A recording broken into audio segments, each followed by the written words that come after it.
Okay, I'm going to call this meeting to order. I'm Michael Lucchese, the chair of the Housing Advisory Board. The secretary is ready and we will proceed. Today is Wednesday, May 26th, and this is a meeting of the Boulder Housing Advisory Board. So we're going to do a roll call and we'll start with Jacques Julian. Here. Terry Pamos. Yes. Juliette Boone. To go with the French theme here. Hello. Mason Moyer. Not here yet. And Danny Teodoro, the vice chair. Okay. We have 4 members present. Does that constitute a quorum? May we begin? Great. Okay, do we have any agenda amendments proposed? And there's Danny. Hi, Danny. Hi, guys. As I just asked, are there any amendments proposed to the tonight's agenda? No. Great, thank you. Approval of minutes. Does anyone have questions or corrections to the minutes?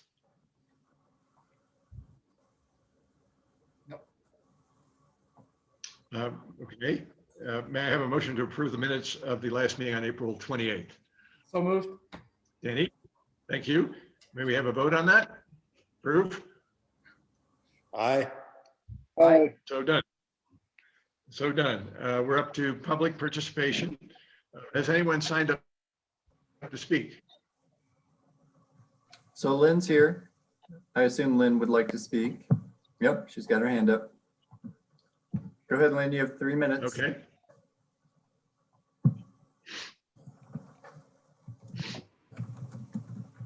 Yeah, I was just talking with Scott Medina from Bridge House. And I was asking him, after I heard Bob Yates speak at the homeless talk at Highland City Club about how Boulder's taking folks and training them in culinary arts and landscaping. And it pretty much infuriated me because I thought, this is lovely. We've got this program, a training program for people that we're paying for. Actually, the feds are paying for it, but the feds aren't cheap. You know, we just spent $1.6 trillion on stimulus checks for people, and there's not endless funds. You know, there's not something beyond trillions. There's gazillions now. You know, so we shouldn't be just abusing these funds. And the city of Boulder is effectively training these people, and they have housing, they have a job while they're in town. But when they get out of there, they aren't going to get a job. And I mean, they'll get a job in Boulder, but then they'll contribute to our jobs housing imbalance, which is a trouble for you, right, Michael? So how do we balance jobs housing? What we need to do in this city for housing is figure out on a scale of 1 to 10 what someone's income is, and then specifically set how much housing we need for different income groups. Because guess what? Every affordable house that we create for people creates a demand. I mean, and I'm stating the obvious, and I hate stating the obvious. I hate that. But it seems like I have to because people don't seem to get it. Growth is not cheap. It's not. Michael, it's not. Growth is expensive. Raw growth. And affordable housing, guess what? Those people use services. They use grocery clerks and library people and bank clerks and all of those things. They use all of that. That's not cheap. Each affordable house has its own expense. You know what we need in this town? We need 50 to 70% in linkage fees. Minimum of 50%. Seriously, long ago. And we need no more in lieu. That is so old. This discussion is so old. I've been here 35 years. 20 years they've been talking about in lieu and linkage fees being 20% and all the way up to 25%. It's obscene. You are asking for more unaffordable housing and for more homelessness, and there's no solution to it. What we need is more racial equity, and it comes with wealth equity. There is no such thing as race. It's all about wealth. Done.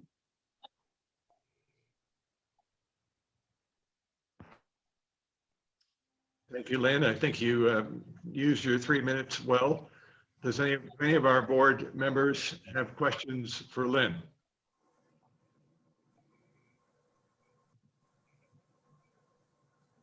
I have one, Lynn. Are you suggesting that there's a relationship between job training for homeless people and increasing the number of jobs in Boulder?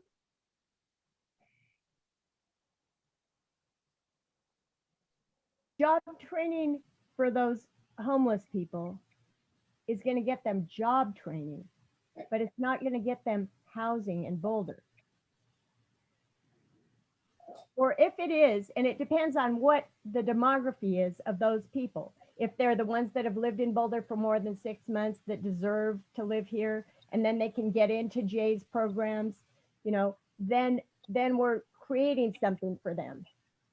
But at the same time, my point is that we're creating so many more homeless people that we will never, ever, ever dream of keeping up. Does that answer your question at all? I don't think it's bad that we're training people in culinary arts and in landscaping, but I don't think that is making them homeless. I mean, I don't think that is improving their ability to have a home, because they can't have that home in Boulder. And they will be driving in if they do get a job in Boulder. And that increases our climate change and our, you know, and our jobs housing imbalance has got to be the bottom line of what we need to improve here. And you know that from ULI. So that's my point. But did I answer that adequately? Yes. I was not sure whether you were saying you're job training, but now I understand. Thank you. Does anyone have a question for Lynn? I'm sorry, I'm doing this. Do we need a motion to, or is there any other, has anyone else signed up for public participation? Nope, no, Do we need a motion to? nope, we just move on. Okay, great. And I'm sorry, I forgot to mention at the beginning, we're welcomed Peter Montoya as our planning board leader, with Lisa Smith as the alternate. I don't know if they're on the call, but it'd be great to have you involved in HEB. I guess we're on to matters from council, and we have a presentation from Clay Fong, the related rights manager. Yeah, Clay, you want to take it away? Yes, just want to confirm, do I have screen control or does somebody You else? should. Yep. Okay. Let me just get things started then. Take this little Zoom thing out of the way. Okay, so does everybody see kind of the slideshow as it ought to be right now? Not yet. Okay. Okay, because I've just debates that have taken place the last few years, which have been around the related topics of economic inequality, political power, and racial equity. And what I'd like to show is how housing is related to all these factors, both at a local and federal level, so that we may have a conversation that informs a new direction forward. So a helpful lens to look at this is the intersection of myth and policy, because really the story of Boulder and housing is really two threads: the reality and what I like to call mythology. While we'd like to think that many of us are far removed from such beliefs of that of the Minotaur in ancient Roman and Greek mythology, Americans still are very much influenced by American myths, such as that of quote unquote civilizing the American frontier under the guise of manifest destiny, which carries with it undertones of religious justification and, to be blunt, white supremacy. We often speak of the land of opportunity, which is a reality for some, namely landowning white males, but is perhaps a myth for people of color and those that have less opportunities.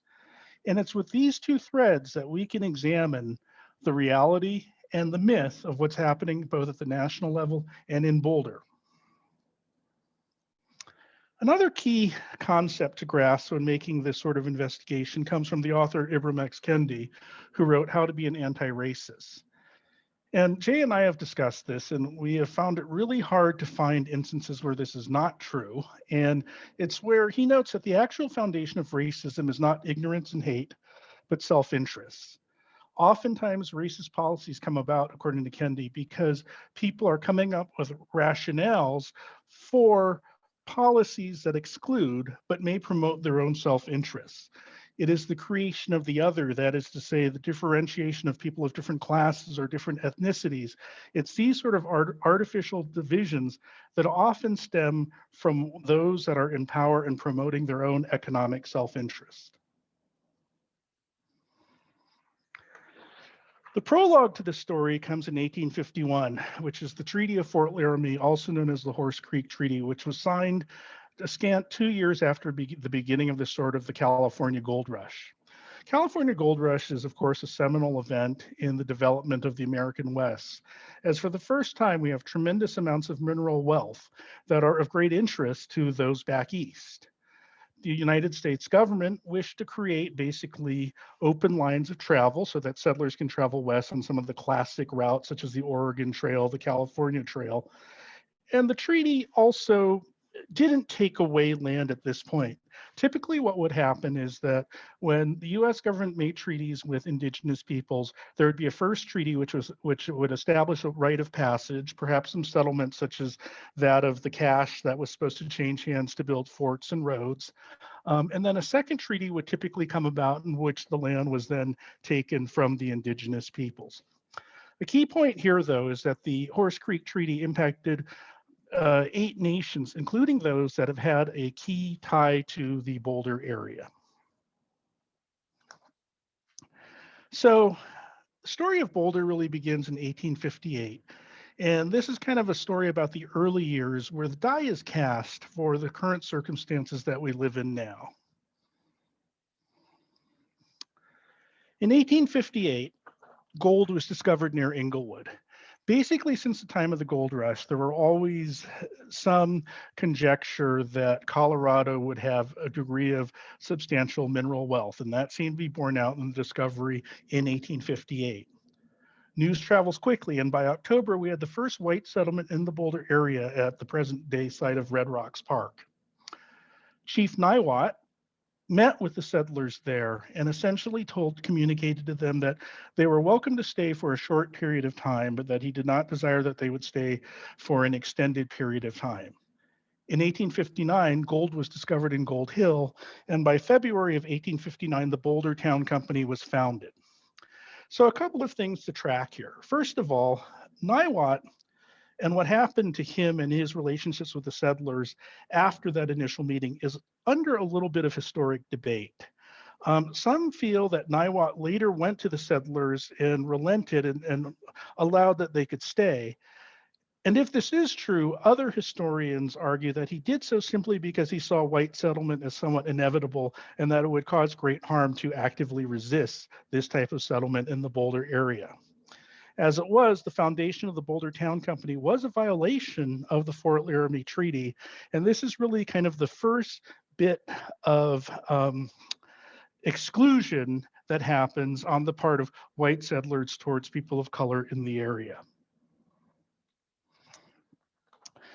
The Boulder Town Company really kind of sets a tone that I think is still with us today. They laid out over 4,000 lots in what we now know as Boulder. And in 1859, these lots cost $1,000 a piece. By comparison, farmland in other parts of the state is much more inexpensive. And you can see those range from simply $1.25 an acre purchased from the government to $50. So it becomes very clear from the get-go that Boulder is a place for the well-to-do, not necessarily welcoming for the working person, and we'll also see that high residential land prices discourage the development of industry that we might see in neighboring communities. More on the timetable. Just a few scant years after the discovery of mineral wealth, Colorado becomes a territory. The Civil War begins in 1861. Legislation places the state university in Boulder, although at this point, the Colorado is yet to be a state. While the Civil War is raging in the eastern part of the country, there's also considerable tensions happening closer to home. Again, we have many indigenous peoples in the Colorado area, and in 1862, tensions start to escalate, to the point that we start to see the development of Army-affiliated military units, including the Colorado 3rd U.S. Volunteers Company D, which mobilize at Fort Chambers. For those of you that aren't aware, Fort Chambers is essentially north and slightly east of present-day Boulder, and it's essentially around the intersection of 63rd and J roads. In November of 1864, the Sand Creek Massacre occurs, and we'll talk a little bit more about Boulder's role in that and how that changed the face of the American West. Essentially, it's hard to term the Sand Creek Massacre as nothing short of an atrocity or a war crime. Essentially, a group of soldiers sanctioned by the US Army slaughtered innocent Native Americans. The exact number of casualties is unclear, but most estimates range from 150 to 600. Many women and children were killed. Chief Niwot actually died of wounds a few days after the battle. And we can also see that this led up to basically what's known as the sort of Plains Indian Wars, which ultimately culminated in the Battle of Little Bighorn, which was over a decade later. There's also some key local players. John Chivington is probably one of the more notorious figures involved with the Sand Creek Massacre. Chivington was a Mason and a Methodist minister. And David Nichols, who we'll talk about a little more, was a prominent local figure who rose to even more prominence in the years to come. Oh, I think I just reversed. Okay, so sorry, I think I've got a little off key here. So we look at after the Civil War ends, and a key piece which is going to influence housing policy in the century to come are the post-Civil War amendments, which abolish slavery, grant the right to vote, and provide equal protection. This, particularly around equal protection, will have a significant impact on zoning and policy with respect to housing. We can see quickly things escalate. Boulder incorporates, the Battle of Little Bighorn takes place, Colorado becomes a state, and then CU becomes an open university. As we all know, there was, the story that Boulder had a choice between having either the state prison or the university, and we seem to have gotten the better of that deal with Canyon City getting the state prison. One of the key players included Nichols, who was instrumental in the Sand Creek Massacre, but he played an instrumental role in getting the university to be located in Boulder. Prior to the Sand Creek Massacre, he had been the sheriff of Boulder County, but he stepped down from that position to join the Army. And there's a lot of folklore and mythology around what Nichols had done to bring the university here. Professor Patty Limerick at the University of Colorado mentions folklore by 20 years afterward had recorded this notion that Nichols had gotten on his horse on a cold winter night, ridden 26 miles from Denver to Boulder, gotten a commitment of land and support for the university, and ridden back. There's no evidence from the time that he did that. So we can see there's a great deal of myth making. Here, Nichols is no longer the killer of innocent women and children. Rather, he's sort of a Paul Revere-esque figure who went to secure perhaps the crown jewel of the city of Boulder, the university.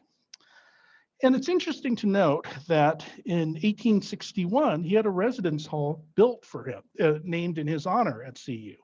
Now, the interesting thing here is that it wasn't like Nichols' actions at Sand Creek were a secret.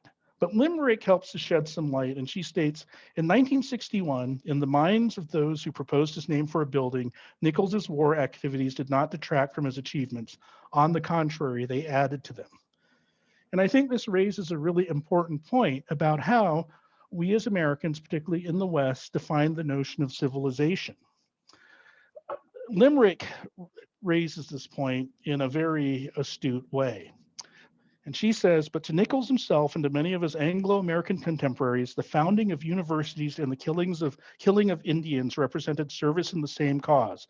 The project was to, quote, bring civilization, unquote, to Colorado, and to most 19th century Anglo-Americans, that meant displacing the natives, establishing and allocating property claims, installing territorial county and town government, and setting up schools, colleges, and churches.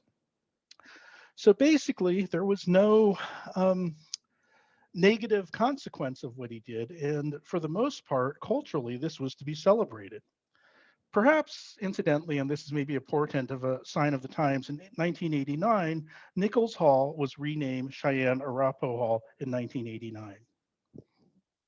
So the die is cast in those initial years in Boulder.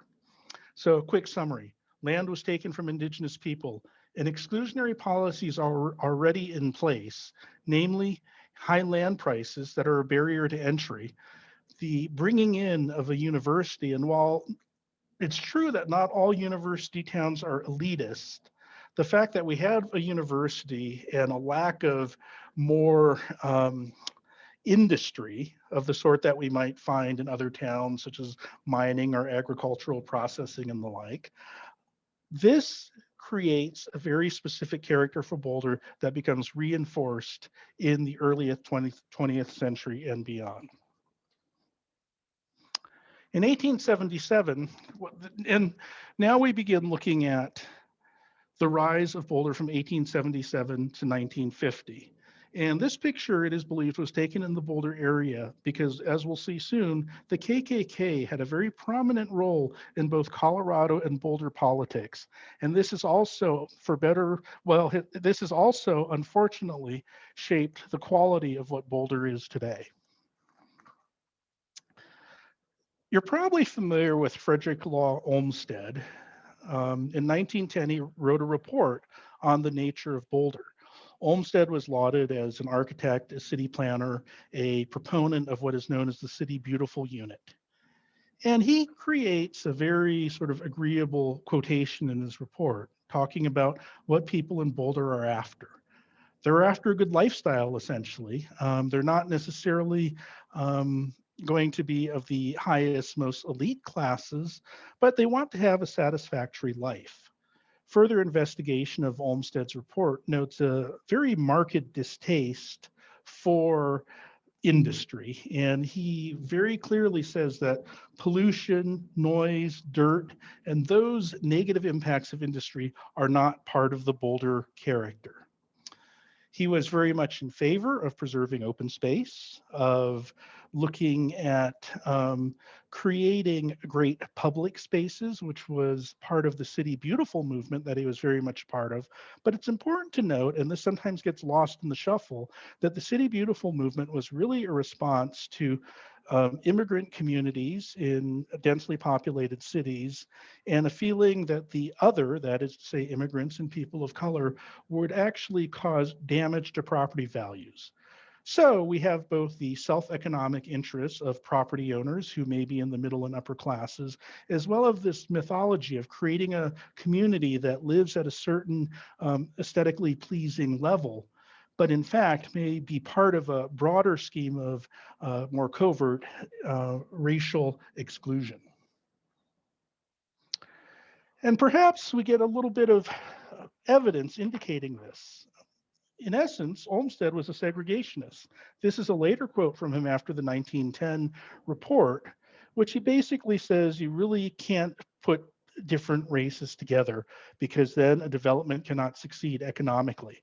So here we see racism essentially being tied to that of self-interest in an economic fashion. Also good to look at what's happening in the rest of the country and the rest of the world at this point. Again, we're looking at two narratives.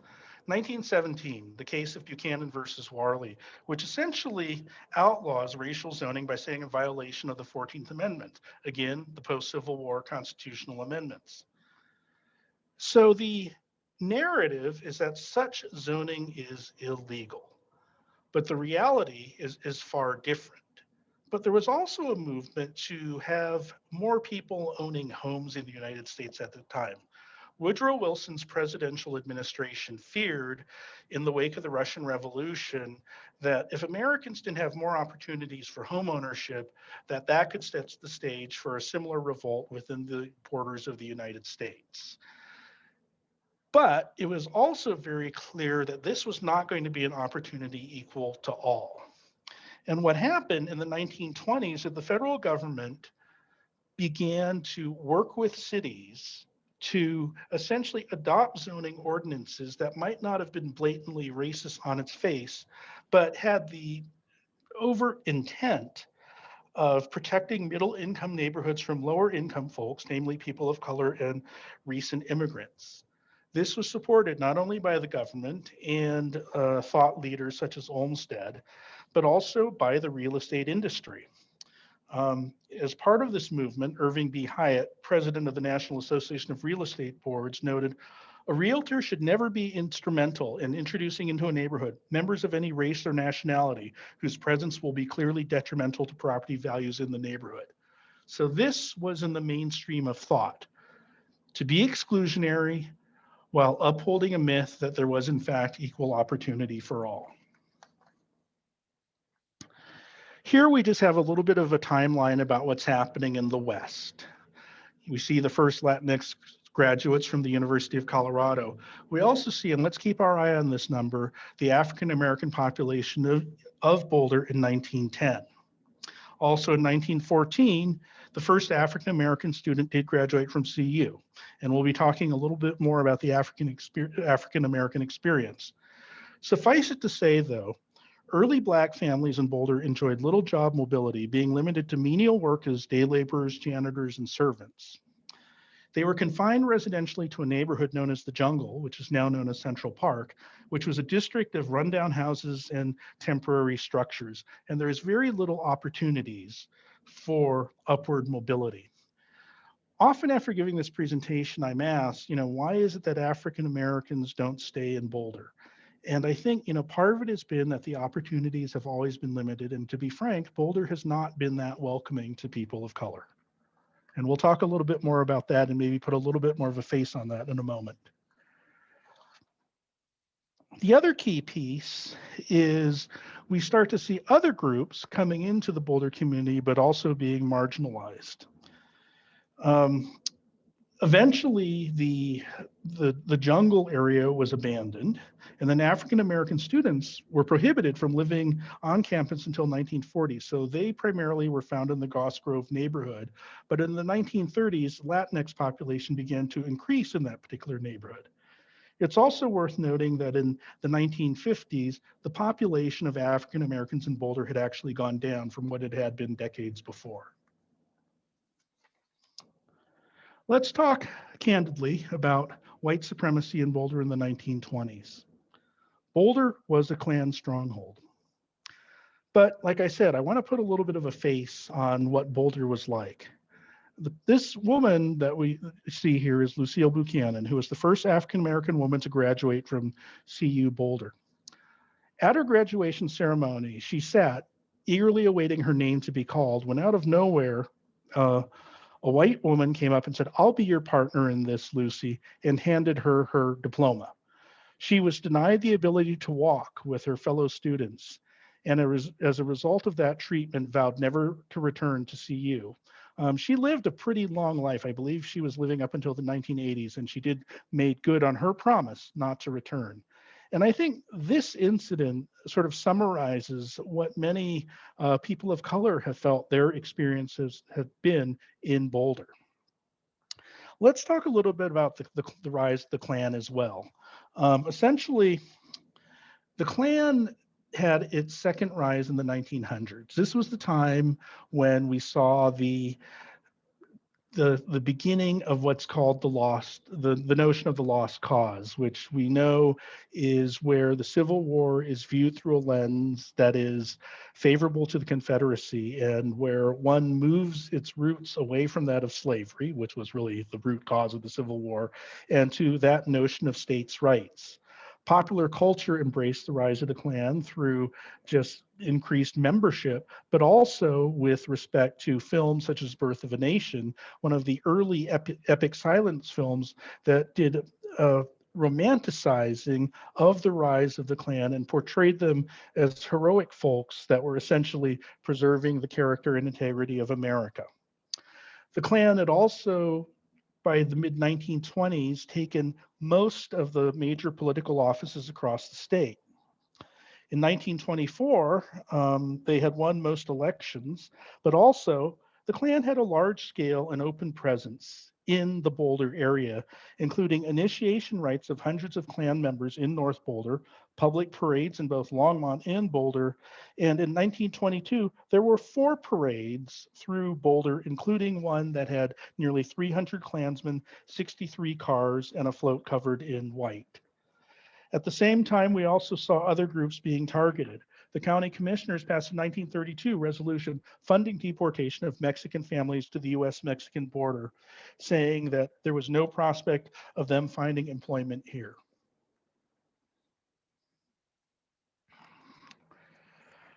We start to see in what I call the modern era from 1950 to the present, federal housing policies start to take on a more inclusive character. The Federal Housing Authority starts to guarantee home mortgages. But the reality was, and again, this is the distinction of myth and reality, the reality was the federal government had underwriting policies that ensured that new post-World War II real estate developments such as Levittown on the East Coast remained segregated. We also had other tools such as block busting, redlining, and discriminatory lending practices that also helped to keep neighborhoods segregated. It wasn't until the 1960s that we saw this tide begin to change. National legislation and Supreme Court cases, including Brown versus Board of Education, essentially worked to begin to dismantle some of the deeply entrenched institutional structures that had essentially promoted racism within housing. Closer to home, we had a lot of developments and changes in the Boulder community that were consistent with its early character. We had a recruitment of clean industry. So this is when we start bringing in tech and organizations such as NIST. We see some pretty significant population growth from 1950 to 1972, with the population growing from 20,000 to 72,000. And in 1974, the city of Boulder elected its first and only Black mayor, Penfield Tate II. He was mayor until 1976. But we can also see several municipal actions that impact affordability that are also on this timeline, and we'll discuss those in a moment. Most of us are familiar here with these regulations. And one interpretation, and I have to choose my words carefully, all the things that make Boulder a desirable place to live were motivated by self-interest, which isn't necessarily a bad thing, because it really was about protecting some environmental values, but it also seemed to have a disparate impact, and we'll look at some of the numbers in a bit, on what is impact on who winds up living in Boulder. Certainly things like residential growth management and the green belt really aren't inconsistent with what Olmsted might have said in the early 20th century in his City Beautiful rhetoric. And that it is consistent with Boulder being a town not just for anyone, and one that's reasonably free of the sort of debris resulting from industry. So what has been the impact on this? It probably comes as news to none of you that Boulder is a very desirable and consequently expensive place to live. And these are recent numbers that just show what the average home costs are in the community today. It's also very difficult for renters. We can see that the cost of renting a one-bedroom apartment is significantly higher than it is in other parts of the state. you need to have an annual income of 28% more than in other places to be able to afford a one-bedroom unit. Yet the wages in Boulder for renters are not all that off from what they are in the rest of the state. And that one has to work an inordinate amount of hours per week to be able to actually afford simply just a roof over their heads. Perhaps unsurprisingly as well, Boulder is not getting any more diverse and is actually getting less diverse as we look at the percentage of what different races are and who is being identified in the Boulder area. I'd like to go to a quote from Penfield Tate, which is, "The measure of a great city and a great country is not the size of its green belt, but how it treats its people." And I think that's where we need to start looking, based on Tate's statement, on how people feel they're being treated. And this comes from the community's perceptions assessment that was put together by the city in 2017. And it does talk about a lack of diversity, which is related to a lack of affordable housing, and as a result, Boulder is becoming an increasingly inequitable community. Increasingly, we are seeing less of a middle class. We're seeing less low-income people. And as the housing prices indicate, we are seeing really more of an economic elite becoming the norm in our city. There is, however, a potential solution, which is that of affordable housing. And you're probably familiar with some of these numbers here, so I won't spend too much time on it, how things have increased and what the goal is with respect to that. It's also worth noting, too, how affordable housing helps to level the playing field. If you look at the racial composition of heads of households in affordable housing, as opposed to that of the overall Boulder population, you start to see significantly more diversity, and you see numbers that start to line up more with what one might consider equitable.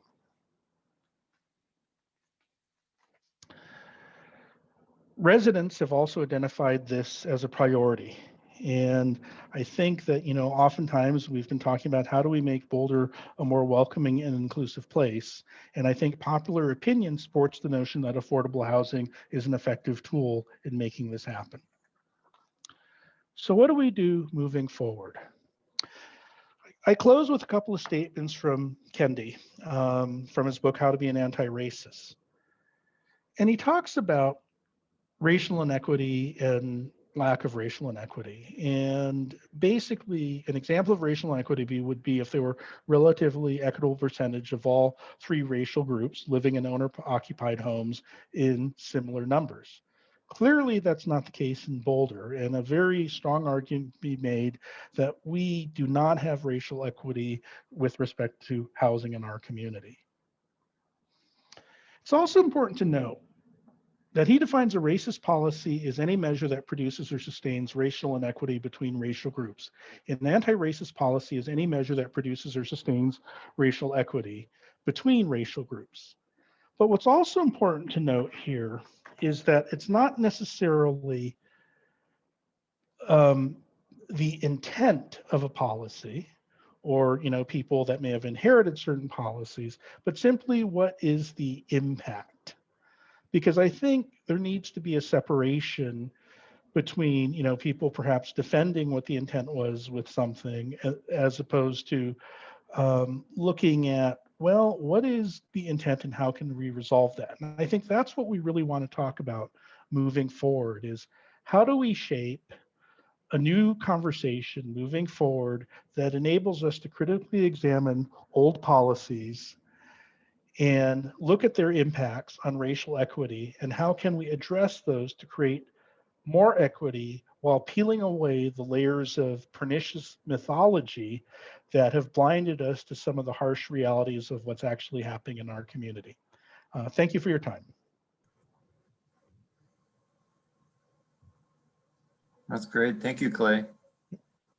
So I had the pleasure of working with Clay on this project. I mean, he did the 99% of the work, but it was quite an honor. So we wanted to share this with you, like I mentioned at the last meeting. But mostly we also wanted to know sort of how do you feel about this? What's your reaction? And then maybe later also, if you think it's worthwhile, is it something that we should be trying to share with the broader community in Boulder to help start some sort of conversation? So with that, I would open it up to whoever wants to share. And Clay, can you stop sharing your screen? Yeah, I'm trying to get to that right now. Yeah, sorry. Okay. Somebody did it for me. Thank you.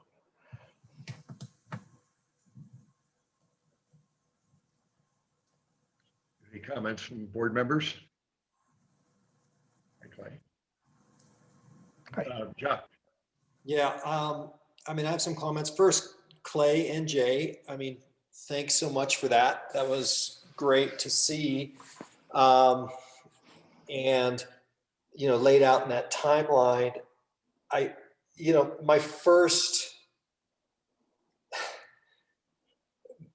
suppose my first comment is how little things have changed. Amazes me, although it's not surprising, because I feel it, constantly in Boulder. And the other piece that I think was important that Clay brought up at the very end there is the question of intent in these things. And when I say how little things have changed, I think it mostly is focused on not the intent, but the functioning and the outcomes that we get. And, I think as a community, Jay, you mentioned, should we start to talk about this? I think, yeah, we should start talking about this. And, if that's something that HAP can help initiate and bring about, I think that would be fabulous. The intent piece is really interesting to me because in the work that I do, I see so much of staff time and I see so much effort by individuals in our community. And I hear so much discussion by individuals in our community about equity and trying to create an equitable community in Boulder.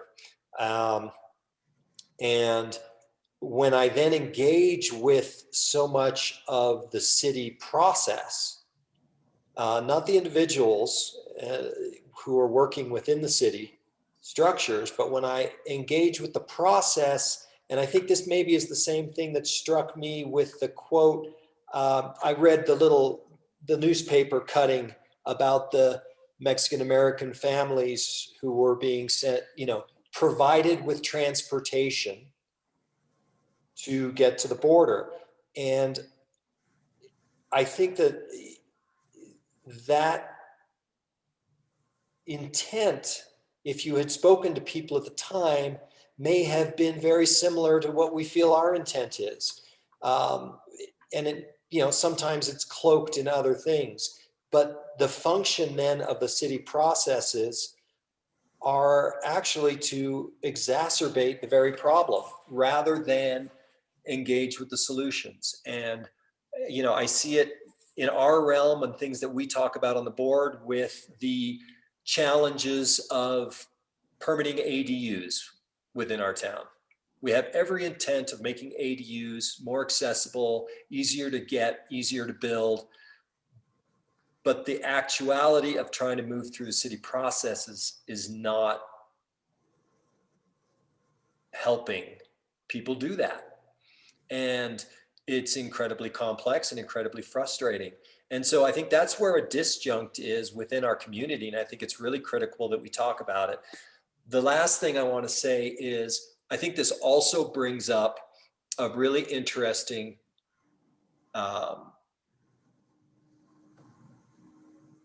alignment between looking at the physical surrounds of our community and saying, oh, we want our community to be like this, from a built environment standpoint, from an open space standpoint and an environmental standpoint, and really starting to shift that discussion more to a question of, we want our community to be like this from an equitable standpoint and from a standpoint of the community of people who can actually live here.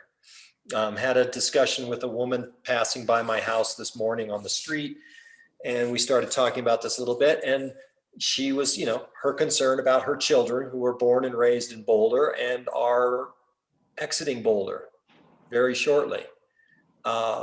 So I think we really need to start shifting and giving equal weight to the discussion of what we want the faces in our community to look like and the energy of our community versus the physical and built environment of our community. Both are important, clearly, but I don't think we give an equal balance to those in our processes. So that's all I have to say. And again, thank you. That was a great presentation. Thank you.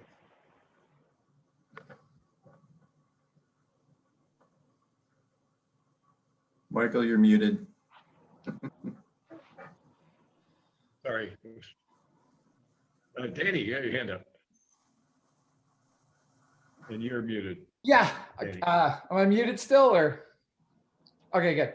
I really appreciated the presentation, and I absolutely agree with a lot of the sentiments that Jacques just articulated. And really, we deal with a lot of issues that have a very strong socioeconomic undertone in terms of the affordability of housing, particularly in Boulder, given all the challenges we have. And I think that the point, Clay, that I thought it was really good that your presentation had this. The point is, it's kind of like the three-legged race theory, right? So if you have one group and they have to start the race, as a three-legged race, and the other group's just sprinting ahead, and then you say, oh, okay, well, you can untie your legs now.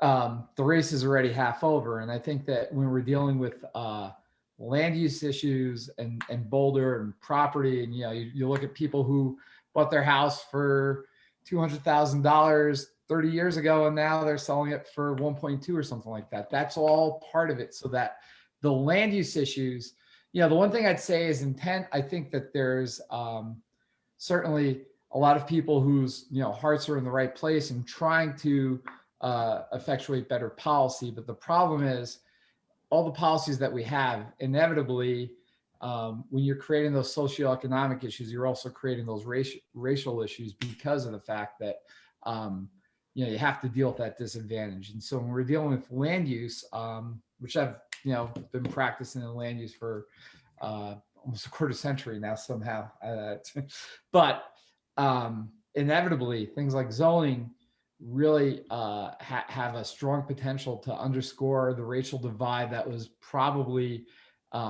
much more intentional or volitional when it was put into place. And now you're trying not to be that way, but there's still that undercurrent, right? And so one of the things that we've been talking about here, I'd say for the last year and a half, is how a lot of the policies and a lot of the challenges towards even some of the more simple things like a remodel of a home, how the process creates those challenges. You're going to absolutely see that when you're starting to juxtapose that with the racial challenges as well. And same thing with trying to develop multifamily, trying to get new families in here. I think those are all things that we do need to start really trying to be cognizant about and saying, just like Jacques said, we're trying to determine how we build a community, not just from a land use perspective, but from a people perspective. And that's something that really needs to drive a lot of the land use discussions and the land use decisions that we're facing. And so I think it's absolutely germane to what we do, and it's an incredible challenge, but I appreciate these steps. I think that presentation can be very helpful and very edifying for people moving forward from all different community interests, because it provides a lot of context for Boulder that even for me, having been in and out of here for many years, like 3 decades, is, pretty edifying. So again, I appreciate it, and I think it's definitely something that merits further conversation. Thank you. Thank you, Danny. Anyone else have a comment from the board? Well, I'll add a few things. Obviously, the whole land use industry has been shaken up in the last year. I guess is this the actual anniversary of George Floyd's death? I think it may be. And that's, although it was a terrible tragedy, it's had some positive outcomes in raising people's awareness and getting them rethink business practices. Like what does the bottom line really mean? Now, that's not the purview of this board necessarily, but it's a healthy mindset that's going to take a lot of creative thought to make happen, because you're really dealing with some basic tenets of capitalism, for example. In terms of policy discussions, I could see maybe this is a topic for a retreat, which we'll discuss later. We can talk about regulations. We can talk about stabilizing land costs through creative techniques. Those are things I personally would like to see get on the board's agenda, certainly at the retreat, and I hope the council will be open to discussing those issues too, because we're dealing with is a formally codified as legal racism is now, effectively the economic reality of what's happening in Boulder. So that's a very tough issue to tackle. I'm one of those people that bought my house 30 years ago, Danny. I'm not selling it, but if I did, it would theoretically be rich, and I don't feel great about that. But that is the reality of the economic situation we're in. So I also think it's incredibly useful. A lot of us have, I hope, been reading literature on this, How to Be an Anti-Racist, great book, The Color of Law, really amazing book. I think those have been in every book group, I hope. But localizing it is so important. You did a great job of that. And I learned a lot. I thought I knew a lot about Boulder history, but I learned a lot more from that. So I appreciate it very much. Thank you. Thank you. Okay. Anything else on that very large topic? If not, I think we're Juliet has her hand up. and prevention rental. Michael, Juliet has her I'm hand. sorry, didn't see it. Didn't see it. Okay, Juliet, you need to unmute.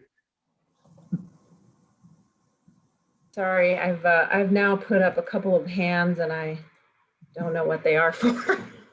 One I think was a high five. Anyway, thank you very much, Clay. Really appreciate that.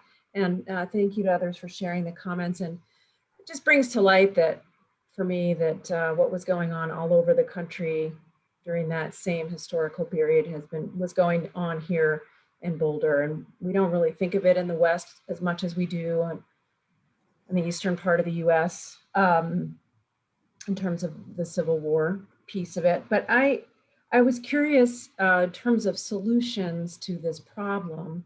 I mean, I had a couple of ideas, but in talking about zoning, did Clay and others, city or on this board, would they suggest changing some of the commercial zoning that we have for office into housing? Because it does seem to present a challenge. And I don't mean to pick on the high tech companies. They just are very attracted to our community.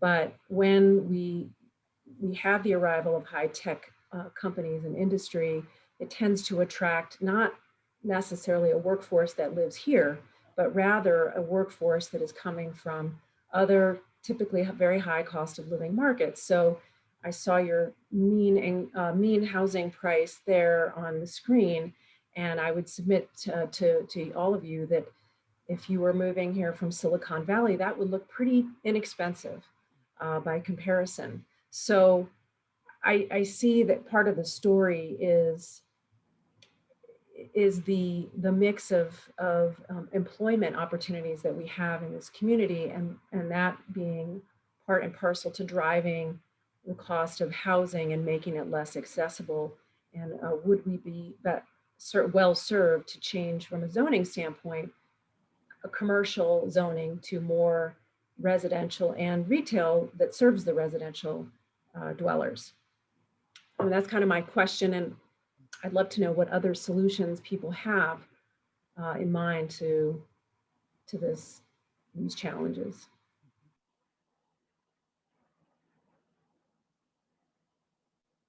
Yeah. Go ahead. Looks like Jacques got his hand up again. And you're muted, Jacques. I am, sorry. You're muted, sorry. I'm back. I wanted to loop back to it, Juliet, kind of in response to that, just thinking about that. I have imagined solutions, but community solutions, I think, I loop back to Lynn and her comment about the jobs housing imbalance that we have. And in some ways, I don't see those solutions existing until we actually engage in a really meaningful way with that really hard debate. And I think, so the start of that solution is to actually engage with the problems that, have created it.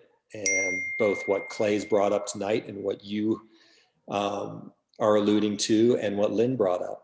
And again, I would love to hear us as a board start to have, and I know it's all political touchy subjects, but I would love to see us as a board start having those discussions. And so maybe that's something that we can talk about at our retreat and see how we might bring it to the board's table. So I think that's our start for solutions, is starting to talk about that, conditions that exist.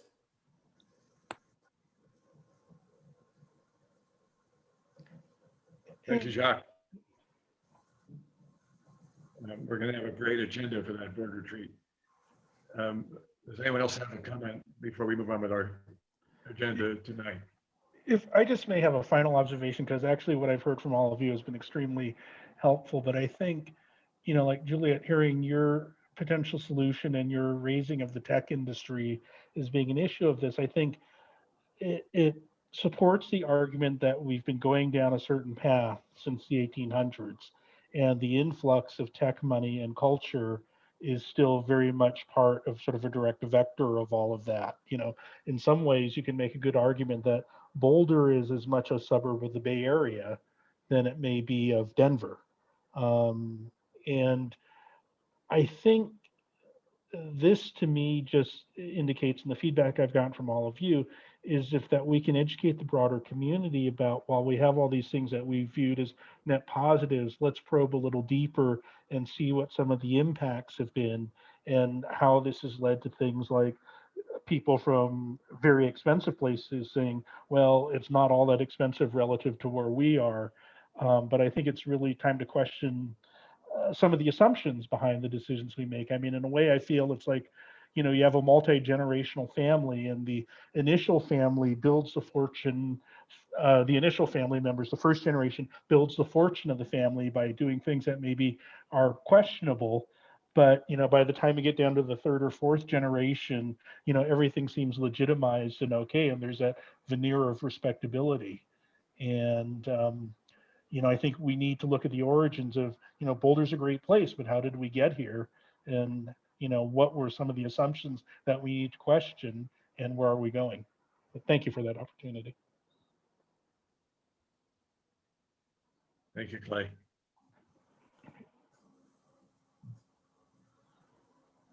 Okay, last call before we move on. We have another topic: eviction prevention and rental assistance services update and minor amendments. This will be reported out by Christian Heiser, the Deputy Director of Housing and Human Services, and then we can comment on what you tell us. Christian?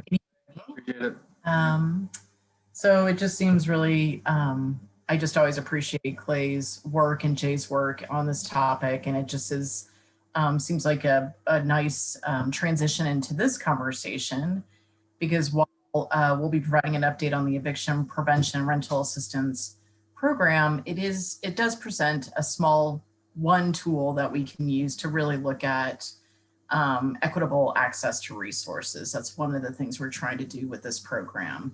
And so it seems like a appropriate presentation to be able to step into this space and talk to you about this. So I am joined by Jay Allen, who he's been with the City of Boulder and HHS for many, many years. But he is now joining us, and he's joining us as the new program coordinator with the Eviction Prevention Rental Assistance Program. I was here back in March to present on kind of the origins of the program and how it was going at that point. And now, from the lessons learned since we put it into action since January, we're making a trip back to council in June to suggest some ordinance changes and refinements. And that's what we would like to present to you on tonight. So let me take a minute and share my screen because we do have a presentation. And I'm gonna, I think it's this one, tell me, yes, alrighty. Jay, can you give me a thumbs up when you see it? Alrighty. Let's go.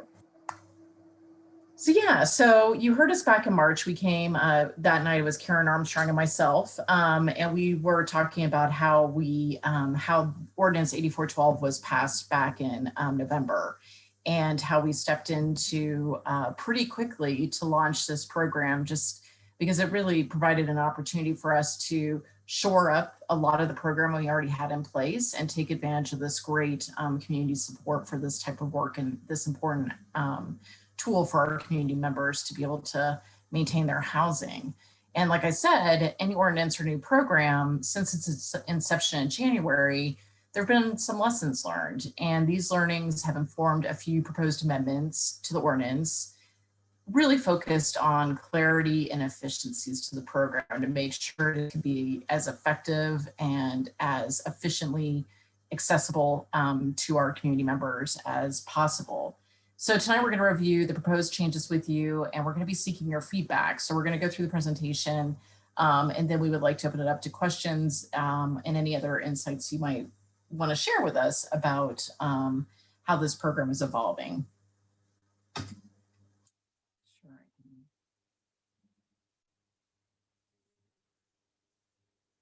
And, you know, I just told you what we're going to be talking about, so I'm going to skip this slide and move on. So just a quick look back, Ordinance 8412 was a renter-driven initiative, and it was approved by the voters in Boulder in November 2020.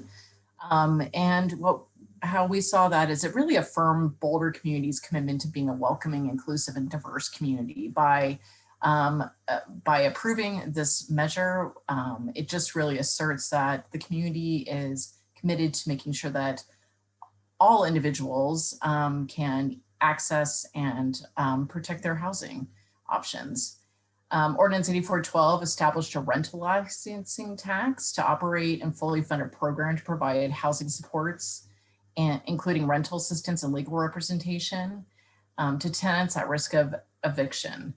The revenues that are generated from the tax will go to support the administrative cost of the tax and the program, provide rental assistance for persons that are vulnerable to eviction, cover all the costs of a tenant's legal services, and create a tenant committee. The court ordinance calls for the program to be fully implemented 12 months after the effective date of the ordinance. So right now we're in June. It's been running for about 6 months. We'll be sharing some details about who we've worked with in those 6 months. And it just continues to kind of move along.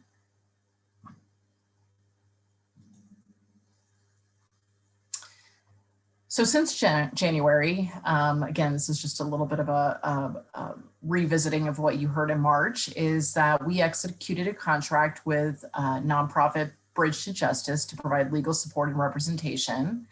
We aligned pre-existing services and resources, for example, the community mediation that's been around for 25, 30 years, as well as the rental assistance that's already available in our community through a variety of our partners that have programs already set up or that were further extended because of federal resources that came to the community in response to the COVID pandemic. We established the Eviction Prevention and Rental Services phone number and website, including an active service request form, and Jay will be talking about that in a second. But essentially, people are able to access us by phone. They can go to the website, they can fill out the request form. It is then quickly sent to a staff member, Jay, or another one of our staff members, who then respond back and assess the situation and plug people into the resources that best meet their needs. On this slide, you see that the phone number is listed there, as well as the website as to where that information is available. You'll be hearing more about this, but since the last time we talked to you, we've determined that the rental license excise tax, what we're proposing is that it be collected on behalf of the city by the Boulder County Assessor's Office. And I'll talk a little bit more about that when we start talking about the amendments.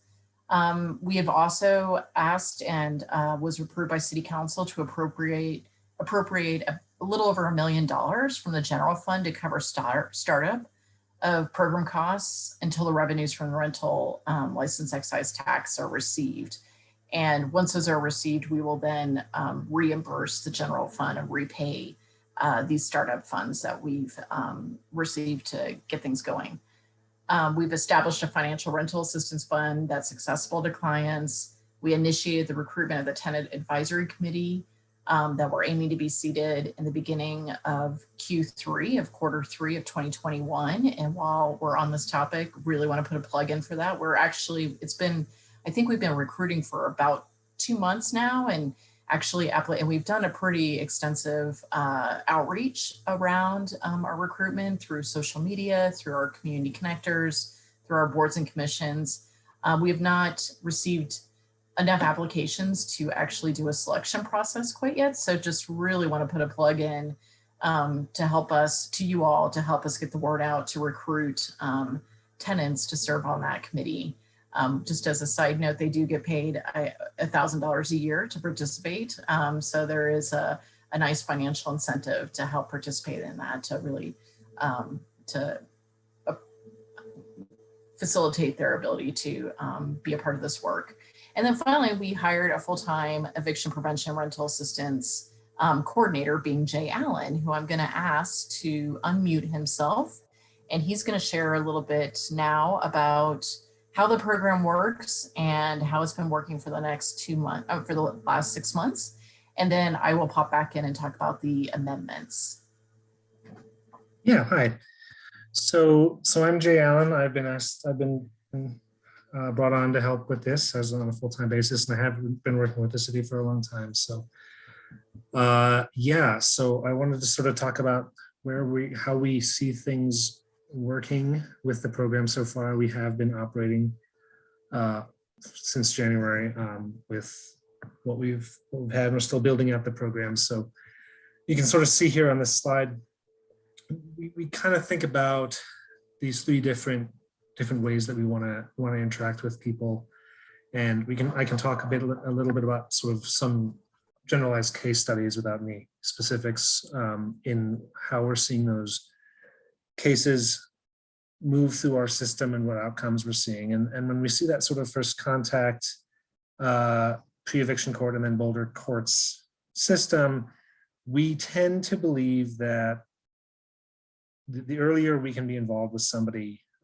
who's in a situation that might end up with an eviction, the better we're going to have an outcome, the better the outcome is going to be for the tenant and for everybody involved, including the landlords.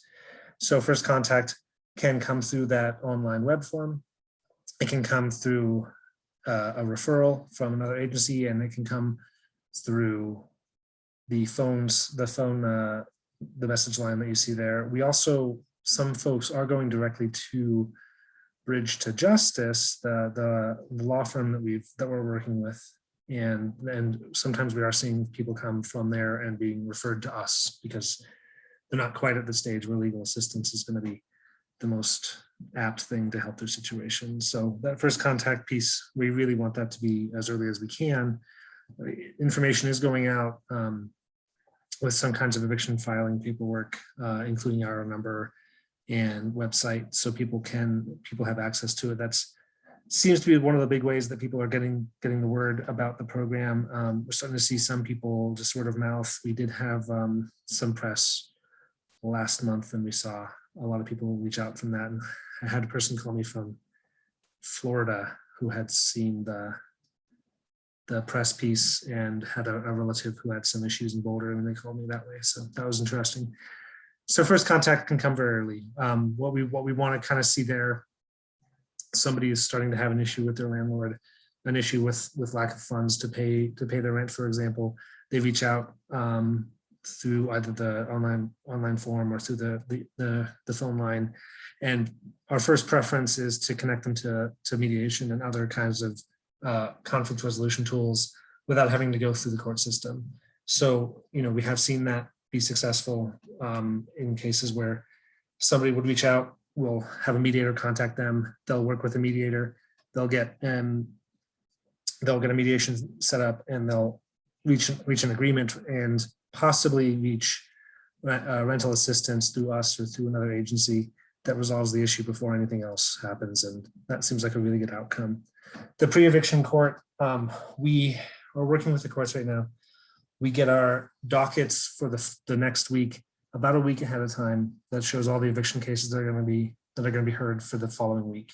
And an emphasis for the program has been to really try to reach out to those people the week before to try to talk to them, to see if we can get them into a conflict resolution scenario like a mediation, or get access to rental assistance if that's going to help the situation. And if it's going to be helpful, we'll also try to connect them to legal assistance where that's appropriate. One thing to mention with this program is because it is for the city of Boulder, and eviction court is a county-wide process. Currently, Bridge to Justice does have a grant that is allowing them to provide their services to anybody in the county. So at the moment, anybody in the county can contact us and really reach the full range of the services that we're trying to connect people to. So that's going pretty well so far. If we talk about a case where this might happen, we see people come in, we reach out to them if we've worked with them in the past or on the docket. So we have them on the docket, we reach out to them, and the best outcome we've seen is cases where we then get rental assistance set up for them and then have a conversation between them and their landlord where they resolve the issue without actually having to go through an eviction, any kind of eviction filing, and that will get dismissed before court. That's the best outcome. We have seen other outcomes where we'd contact them and then they'd work with the attorneys and then end up going to the eviction court, and then we could still have a lot of opportunity to intervene. So we are going to Boulder courts on Fridays. Myself, as the program coordinator, I'm there to help gain access to things like rental assistance. We'll also have attorneys there from Bridge to Justice available at court, and we'll have mediators both in person and available remotely. We also have some attorneys who will be available remotely if we have the need for that level of resources. So when we go to court, often you'll see a large group of people there who are offering this range of services, which has been pretty well received by the court system so far. Often there's more of us in attendance than there are tenants at the moment, because the number of cases is a little limited because of what's happening with the pandemic and ongoing conditions. That is, however, expected to change quickly. So what you see there, if we talk about a case study, somebody comes to court, they don't know what's going on. And fortunately, if you show up now, we'll have resources there, like myself and an attorney who can walk a person through the process and then engage in a mediation there at court. And then, as part of that mediation, I'll reach out and connect them to rental assistance, either through our program or through the other programs that are available. There's a lot of programs that are available right now related to the pandemic. And we have seen a lot of cases where those two things will cause the eviction to not happen. They'll reach an agreement with their landlord before actually any kind of court action, and then that gets read into the court and becomes a stipulation that becomes enforceable. So yeah, we really do focus on these 3 points of contact, and those are kind of how we see things working right now. So yeah. Here, this is just talking about the range of services that we have available, from mediation to rental assistance to legal. And you can see that there's a lot of, this slide is a little 64. I think that's a little outdated. We've worked with a few more folks than that, but I think this is a little more up to date than one version of this. So, but you do. Yeah, I'll just say this was through May 15th. May 15th, yeah. You do see there's a lot of people who are accessing a wide range of our services, which I think is, we certainly feel good about that. And I think a lot of these things really do work hand in hand pretty well. The rental assistance and mediation can often, sidestep or go around the need to have any kind of legal assistance available. And legal assistance can really help the mediation process be successful. And all 3 of them together can obviously turn around the situation pretty quickly. So yeah, that's about what we've seen. So. Well, thank you, Jay. That was great. It's been just incredible to see Jay and Karen and the team to just grow this program. The past 6 months, it's just really kind of taken off. I would also just add that those services that are available, whether it's by phone or in person at court or any of our materials, they're all available in Spanish as well. And so we have staff members that can work if there's an individual that is there or needs services and their first language is Spanish, we have those means to support them as well. So now I'm going to talk through the proposed ordinance changes. Here's a quick list of them that we are going to be talking through. So the first one is about the collection method. When the ordinance was written, it essentially said that it would be collected, but it didn't specify city or county, or just provided us an opportunity to figure out kind of the most efficient and effective way to do that. So the staff evaluated several possible options for the collection of this new rental tax, including collecting it through the city's existing licensing software. You might be familiar with Citizen Self-Service, or looking at the city's tax and revenue management software called Gen Tax. You might have interacted with that before, or the collection of the tax through the Boulder County's Assessor's Office on the annual property tax assessments. After evaluating all these options, staff is planning to certify the tax with the county's assessor for collection through the property owner's annual property tax bill. This method, we have found after analysis, has the lowest administrative cost and eliminates the need for taxpayers to manage separate accounts and to track and pay a separate tax assessment. To facilitate this, so the staff is proposing amending the ordinance to authorize the city manager to arrange for other entities to collect the tax. So it'll empower our city manager to enter into this agreement with the county assessor's office, as well as it'll clarify that the tax assessment can be certified with the Boulder County assessors. So it's just a cleanup, not a big thing. It's just something that will just make it more efficient for the users as well as city and county staff. We are also looking for this with the use of the dedicated revenue. Really what's behind this is just to provide some clarification as to kind of the menu of services. When you read the ordinance as it was written back in the fall, is it really identified rental assistance and legal representation.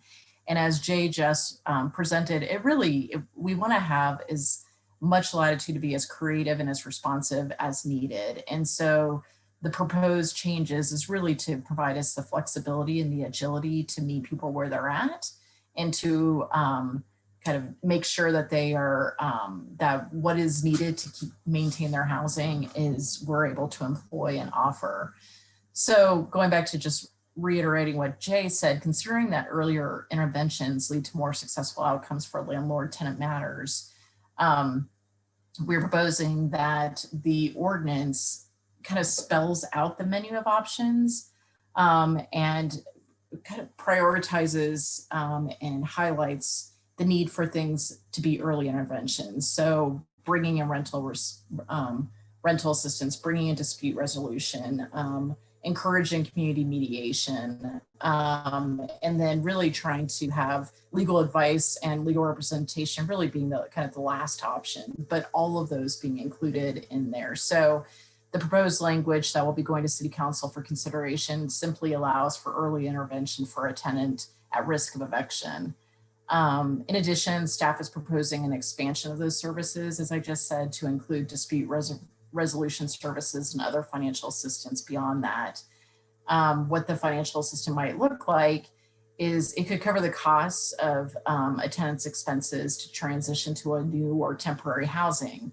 So if there is not a resolution of staying in the home, that there might be funding that we could provide to help a tenant be able to transition to their next location. So helping with simple moving costs. So there would be parameters on this, but really just whatever's needed to help somebody exit the situation and move on to their next stable housing situation. We are also just providing, asking City Council to provide some clarification when it comes to the Tenant Advisory Committee. The original ordinance created a tenant committee comprised of 5 members who are tenants of the City of Boulder, and they can't own real property. And how it reads is that they oversee the program and staff. And that's a real departure from how boards, commissions, and committees work in the city. And so the clarification is just that the tenant committee will serve as an advisory committee appointed to ensure the legislative intent of the eviction prevention rental assistance program is fulfilled. So this is something that we have shared with a variety of stakeholders, and I'll be talking about outreach in a second. But we did take this to the newer advocates, thinking that this might be a point of contention, and they were in support of this. That clarification makes sense and is in alignment with how all the other city boards and commissions work, similar to HAB. So the next one is exemptions. So at the time of the adoption, exemption from the rental license excise tax was limited to units owned by the housing authority, being Boulder Housing Partners.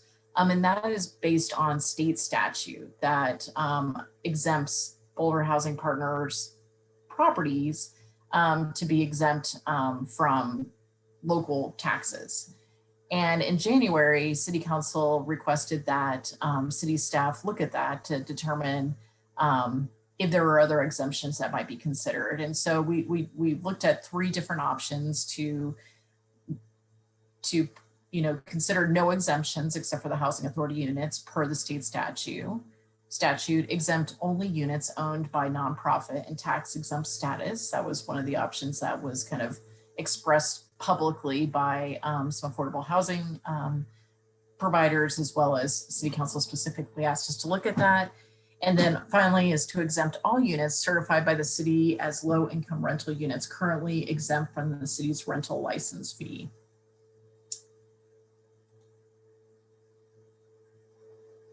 So analysis of these 3 options included the financial impact of additional exemptions, the administrative impact of processing exemptions, and rates of exemptions of the city's affordable housing partners. So it's estimated the rental license excise tax will generate approximately $1.5 million annually. And accounting for the statutorily exempted units, those BHP units, that includes that 1.5 includes the exemption of the BHP units. It is also estimated that the program that this ordinance has created will require an estimated $1 million per year to function.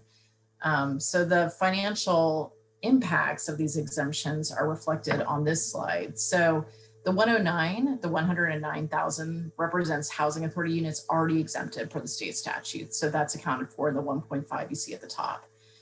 Also exempting nonprofit owned units is estimated to be a reduction of an additional 52,000 out of that 1.5 million.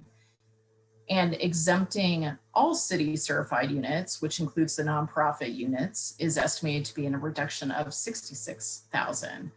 So any of these options in staff's estimations would still see a revenue generation above the cost of the program. And relating to the administrative impact of processing exemptions, city staff annually certifies rental units furthering the city's affordable housing goals. So the certified inventory that our staff puts together every year is provided annually to the City of Boulder Planning and Development Services licensing team and the Boulder County Assessor's Office, because they use it for their own kind of just knowing the lay of the land, understanding the residential inventory in the City of Boulder. So this is already a practice that's been in place for many years. The inventory that we track and certify includes units that are owned, leased, or managed by a housing authority or a nonprofit, is subject to a unit that is subject to a city-approved permanently affordable housing covenant. So that is, you often hear us talk about our permanently affordable housing inventory. So all of those units are included. It also includes legally rent restricted units by contract or covenant. So there are properties in Boulder that have received tax credits, for example, that the city doesn't have a covenant on. We did not participate, or it might predate kind of inclusionary housing, or we might not have participated with a housing, a city investment. And so we don't actually have a covenant, but because of the federal financing that they received or other reasons, they might have some sort of rent restriction already on the property. So we account for those as well. So due to the existing process that we have to account for pretty much any unit in our community that we identify as contributing to our affordable housing goals, we're already tracking that. We're already providing that information to our rental licensing team, as well as the county assessor's office. So expanding the exemptions is deemed minimal when it comes to the administrative involvement of that. And then finally, when it comes to concerns about eviction rates, and if we were to exempt any units, we did reach out and we've had several conversations with our affordable housing providers. And what they reported, and we're using 2018, 2019 numbers pre-COVID, just because pre-COVID 2020 is just such a random year for so many reasons. They all reported, this is our housing authority, our nonprofit housing providers, as well as our for-profit housing providers that are working in the affordable housing space. They reported less than a 2% eviction rate in those 2 years, across those 2 years. And in most cases, it was less, closer to 1%. So we don't see that these are, if you were to identify potentially bad actors in the community that are pursuing evictions unfairly, they are not showing up in our inventory. They are not showing, they are not a part of our affordable housing partners if you were to identify someone. So given the considerations above, staff recommends further exemptions be granted to the units certified by the city as low-income rental units currently exempt from the city's rental licensing fee. And so that's going to include all those units that I just talked about, the housing authority units, those owned by nonprofits, those that are a tax credit deal that predates the city's inclusionary housing ordinance, all of any unit that essentially is contributing to the city's affordable housing goals. So we see this approach as it's not an administrative burden, and it also supports the fiscal sustainability of our city's affordable housing partners. And they are committed to helping us achieve our goals. And so we want to make sure that they maintain their financial stability in providing those units. We've reviewed these recommendations with a variety of stakeholders, which I'll talk about in a second. And again, it was met with approval and support. And moving on, talking about outreach. So over the last few months, we have met with advocates from the No Eviction Without Representation. That is the group of volunteers that brought forth Ordinance 8412.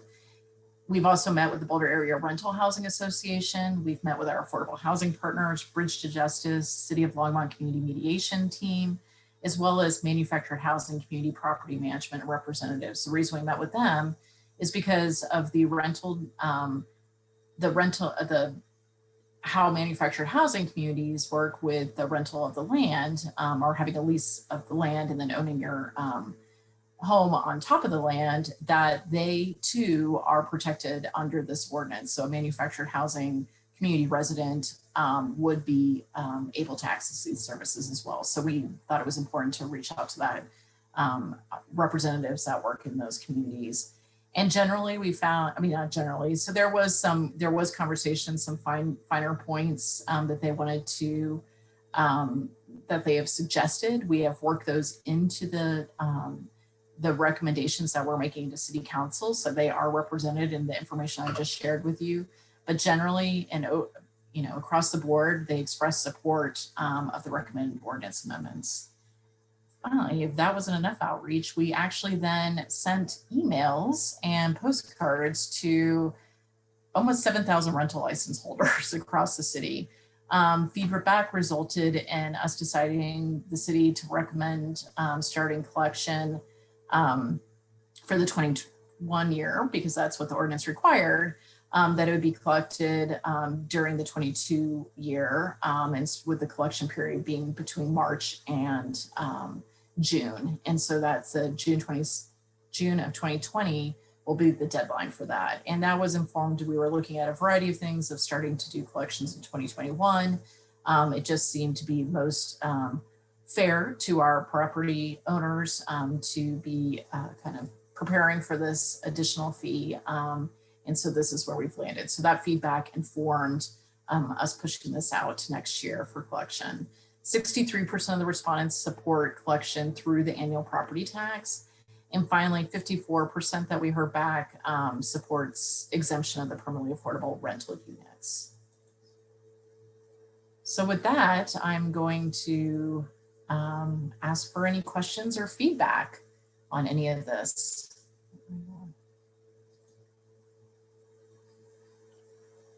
Thank you. That was very thorough. Any questions from board members or?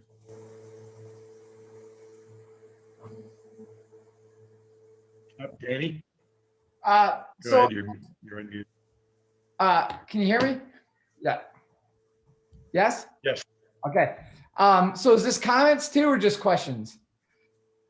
Whatever's helpful to you.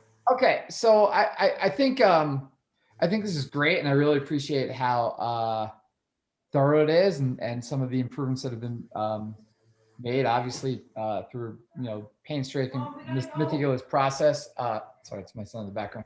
But so what I wanted to say is, I think it's great to do this through the assessor and through property tax. I spent a lot of years,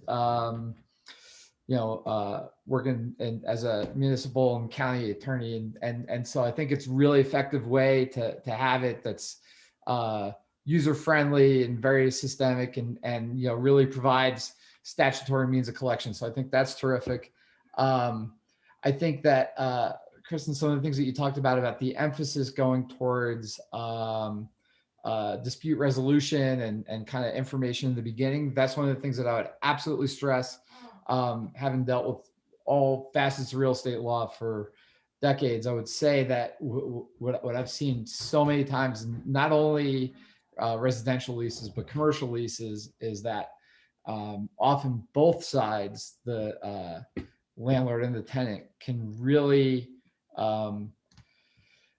there's a lot of gray matter that maybe they don't fully appreciate or understand even in their own leases. And so mediation, to me, by all means, absolutely, positively, should be emphasized on this as much as possible for any circumstance, because I really think that this is one of those areas, and I don't think mediation is the panacea for everything, but I do think for eviction matters, mediation could be really, really, really effective, particularly when it's not just money that's involved, but maybe money that's tied to other things. And so I'd love to see that bolstered as much as possible. The other question that I have on this is that I didn't quite see, and I'm just trying to wrap my head around is, what are the, so, you know, in any other scenario where we have, you know, court appointed counsel, let's say, there's always an income qualification.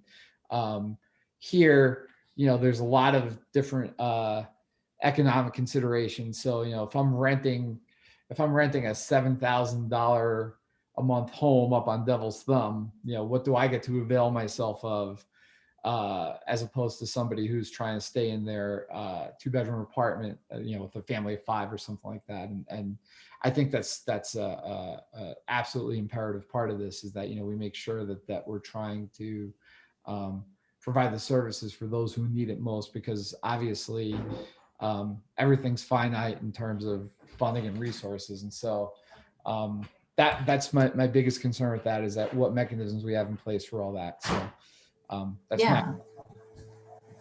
Well, thank you for the feedback. That's great. With regards to your question, the way that the ordinance 8412 was written and how it will continue is that legal representation, as well as our community mediation, is available to anyone. There are no income limits when it comes to accessing those types of services.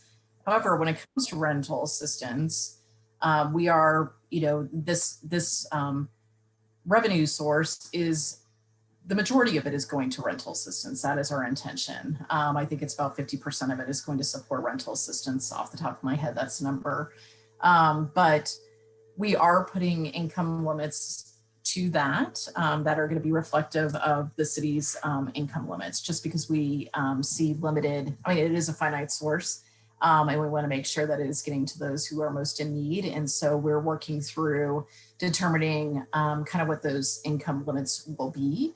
We are also putting in some caveats as to, yes, there's income limits, but also somebody might experience an unexpected expense, like a medical bill or something like that, that there would be some flexibility with our team to be able to make a determination if somebody would be, you know, eligible because of an extreme circumstance. And there will probably be some parameters around documentation that has to be provided by the landlord if they're not within those income limits. So those are the types of things that we're trying to put into place to preserve the integrity of the program, as well as the limited resources, the financial tools we have. Jay, I saw you turn on your camera. Do you have anything to add to that? No, I think you covered it. Just yeah, we are gonna. I think it is going to be you covered everything. I just want to mention that there are going to be those sort of exigent circumstances that are going to be a little trickier, but yeah. I would just also say that we're going to maintain a little bit of the funding at the city. So when Jay or one of our team members is at court, they can be responsive on the spot if there is a financial resolution that can be helpful in the moment. But we are also working with EFA, as well as the housing helpline that's through the county, to provide money, because really the intention is we have rental assistance very available in our community right now, thanks to not only the COVID response, but then also because of this program. I mean, that's one of the great things that came out of what we call EPRIS, is that we've never had a steady source of rental income. And now we have this in perpetuity. We will have these dollars available specifically for this purpose. So we are having some sit with the city, but then we're also working with EFA and the county, because those are access points that people generally go to. And we want to make sure that people are, it's kind of that theory of any door is the right door. So just want to make sure it's available and ready. And we're in a lot of communication with those partners to get that information out, as well as to track what's coming their way.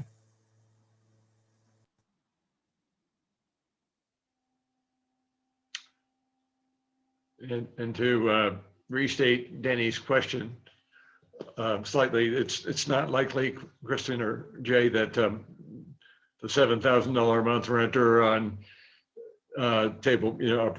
Double Sum is likely to take advantage of this program. That's the question. Not likely. They can. So the way that the ordinance is written is if they would be eligible to access the community mediation program, they always have been, or the not the rental assistance, the legal services. So the way that the ordinance is written, and there's no, we haven't received any feedback from city council or our community members to change that. But we did try to, we are putting those parameters in place with city council support around the rental assistance. So yes, that person would be able to access it. Right, but they're not going to get a subsidy to keep that rent at that level for a wealthy person. Okay. I had a couple of questions, just simple clarifications. When you mentioned the amendment to collect the funds through property tax, and I apologize for my ignorance, but that's the money assessed to people who have rental licenses. Is that correct? It's not like a general property tax. No, it will be attached to if an individual has a rental license and they're not exempt, they would be charged this fee. So it will be attached to their rental license fee. Right, for people like me that have an ADU. And then if I understand your description of the Tenant Advisory Committee correctly, it's essentially kind of a watchdog committee to make sure this program ensues as it should. Is that correct? That's right. They'll be a partner with the city and making sure that this is, rolled out and achieving the intention of the voters when they voted for this, to make sure that people have resources available to them. So they will be working very closely with us to help us not just make sure that it's running the way it should, but to help us evolve it. Because every day we're learning new, not every day, but every month, we've just, the resources and the communication and what's available in our community today from where we were 2 years ago. This is one of the silver linings from COVID is like, it's a different landscape for individuals who are at risk of losing their rental housing. And so we want to work with the tenant committee to make sure that their interests are known and voiced, and that they're helping us grow this program to be what it needs to be and what it can be. And then I would just also add too, along those lines is the city is, Jay and Karen have been in contact with people across the country who are very interested in this initiative. It's becoming known about it, and people across the state, across the country are tapping us to say, what are you doing? This is what we're doing. And so we're just learning a lot. So we just want to have the flexibility to really grow this program in partnership with the advisory committee. I did want to say, can I make a quick, so if you're interested in helping us recruit for the advisory committee, they just need to go to that website that was on the PowerPoint presentation. I can drop it in the chat too, but that's where they would access the application. And that position is, because it's a committee, it's appointed by the city manager. So we will be, I think one of you has volunteered to help us with that selection. But it would go to the city manager for approval. Thank you. Other questions? Juliet? We got Juliet. I saw your hand this time. Thanks. Thank you so much, Kristen. Nice to see you. I have a couple of questions as it relates to your last point of getting inquiries from other cities. I was curious if you had any data or were going to collect any data about what the legal process has cost taxpayers in the past prior to the implementation of this new system. And if then, I know you've got some data on how much you think it's going to cost now, but if there was a way to put some dollars against the number of tenants served in the program so that we could see cost per tenant, and then we could see what the overall taxpayer costs versus in the past, because if it in fact through mediation and other forms of intervention, intermittent rental assistance or temporary rental assistance, we can avoid burdening the legal system with these kinds of cases, and therefore we, by default, save taxpayer money. It would be great to be able to show that mathematically or with some dollars behind it, and it'd be great to be able to share that kind of data with the citizens and also with other municipalities that might be interested in something like this. I know that's not a small task, but to make that kind of calculation, but I wanted to put it out there as sort of a question if that's something you're doing or planning on doing or have considered doing. That's one. I'll just ask them all and then I'll put myself on mute again. And this was somewhat answered already. Does every eviction process in the city, is it required to funnel through this process? So anytime there's an eviction proceeding or event, would it need to funnel through this process and therefore take the burden off of other ways of dealing with eviction processes? And then my third question is, you mentioned that you had surveyed rental license holders, and there were a total of 6,700 rental license holders. And I was curious how many responses you had received to the 6,700. I saw that there was a lot in favor of this tax program, but I was curious what the response rate was of the license holders. Thank you. Sure. So those are great. Thank you.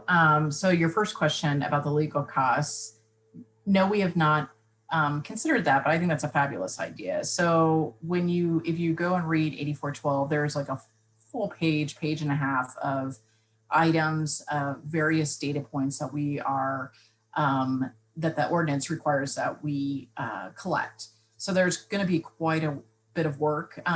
It's an opportunity. There's going to be a real opportunity for us to like make sure that what we're doing is effective and provides us the opportunity to really report back to the public as to how this program is working or not. So, but that's not one of the items that we that was identified in there. So I think that we should add that to the list. I'll say the list that is included in the ordinance, some of it is not feasible for a variety of reasons because of privacy concerns, because it's just not information that's collected by the courts. There's things like that. So one of the first things we want to ask the Tenant Committee to help us do is really refine how we collect information about the program.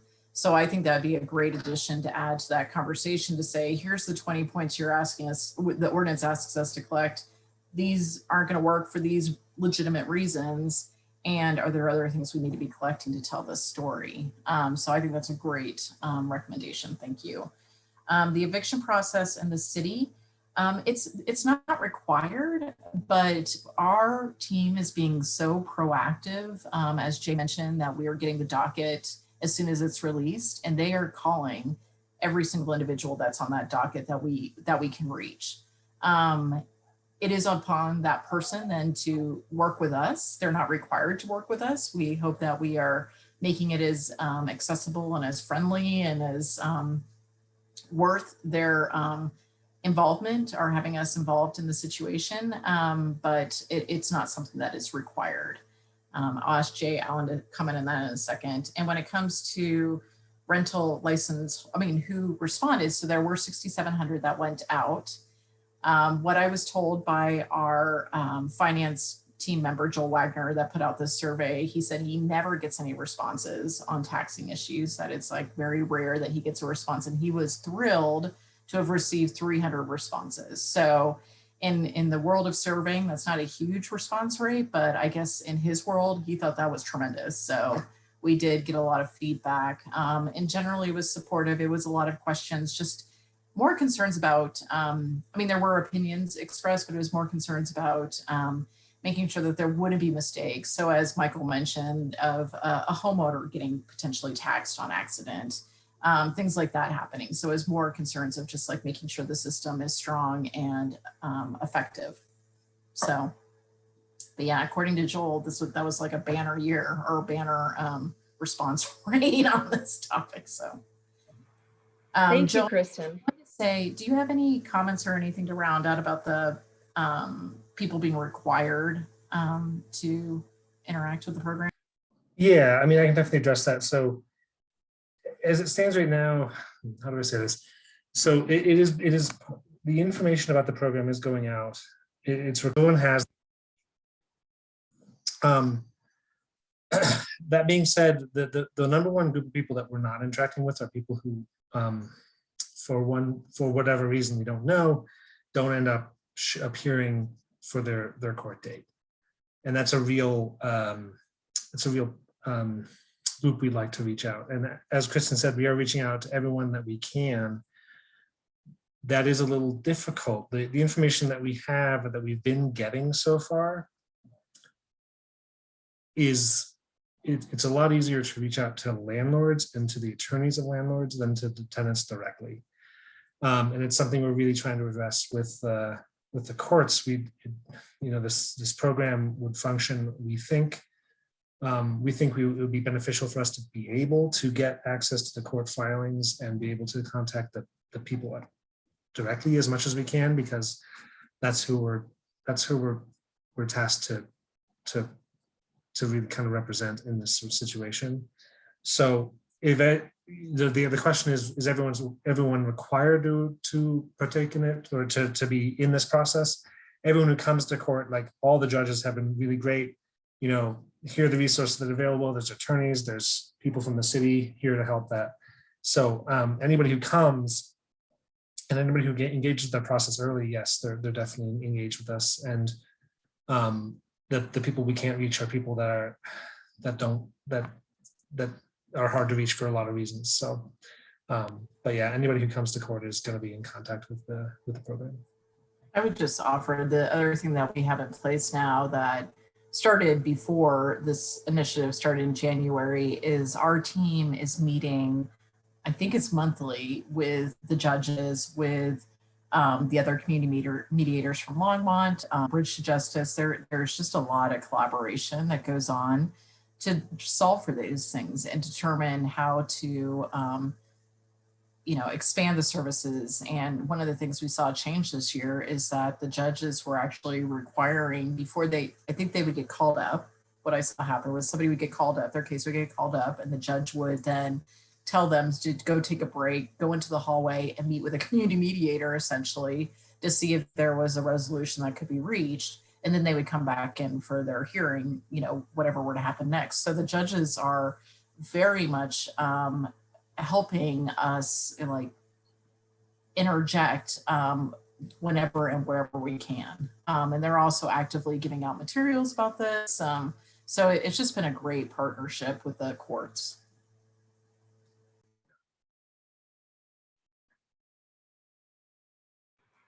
Thank you.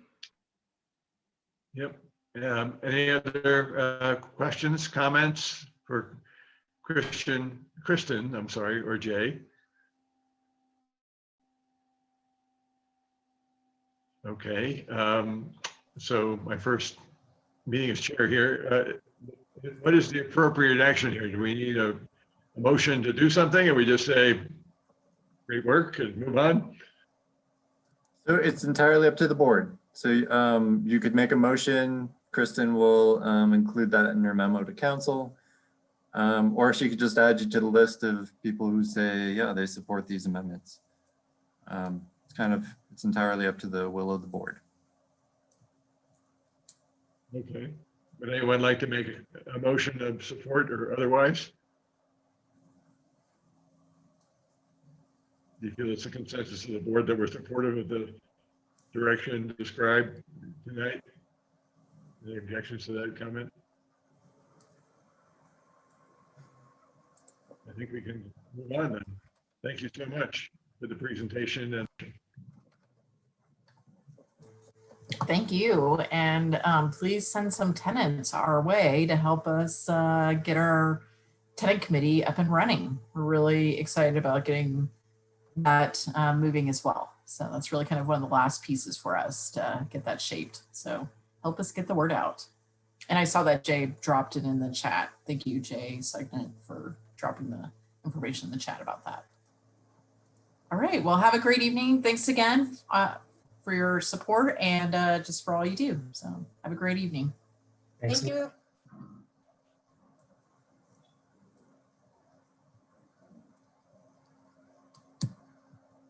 Oh, Michael, you're on mute.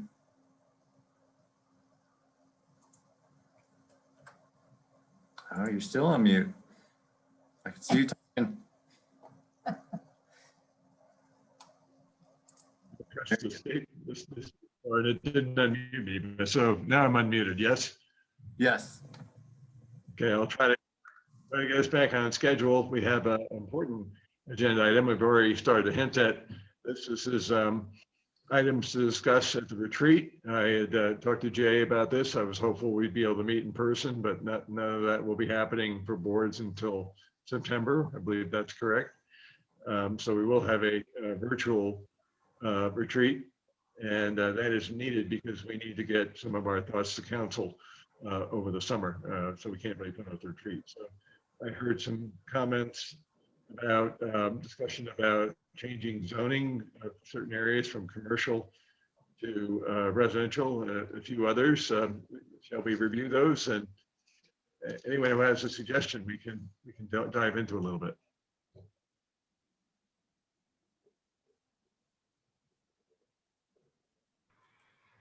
Well, wouldn't we look, Jay, Yeah, at I'm sorry, I asked for permission to speak, Michael. Go ahead. Wouldn't we want to look at what council has coming up on their docket and prepare for those items in terms of providing input and being helpful to them from a housing advisory board capacity as discussion points for our retreat? Mhm. I would suggest that as a starting point. And I would also move your comment or the point numbers, point C under 6 matters from the board on the agenda. The discussion of HAB's position on recent actions by council related to the unhoused. I would suggest that maybe we move that as an agenda item to the retreat, because I think that's probably a deeper conversation with more complexity to it than we might have time for here tonight. And I for one, I'm not fully prepared to discuss all of those because I don't feel like I've researched them adequately. That's all I have. So if I could just interject. So yeah, I would definitely recommend sort of at the end of your meeting to talk about how to focus your work plan for the rest of the year or for the next year. But I would also, the purpose of a retreat in my mind, and of course it's up to you guys, is sort of to reflect on the previous year. What went well, what didn't go so well. What is it that we're trying to do as a board? What's our role? How are we functioning as a board? Are there interpersonal relationships that, need to be nurtured? And I would encourage you to stay away from discussing actual topics like the unhoused, because if you recall last year's retreat, you guys spent the entire time talking about the unhoused. Of course, it's entirely up to you, but that's my recommendation. And just a quick update. So I am working on getting you an outside facilitator through our community mediation program. Use similar situation that we had last year, just so that Michael doesn't have to facilitate the conversation. So I'll let you know when that happens. And also I'm going to be out of the country, so you guys are on your own again, but you'll survive.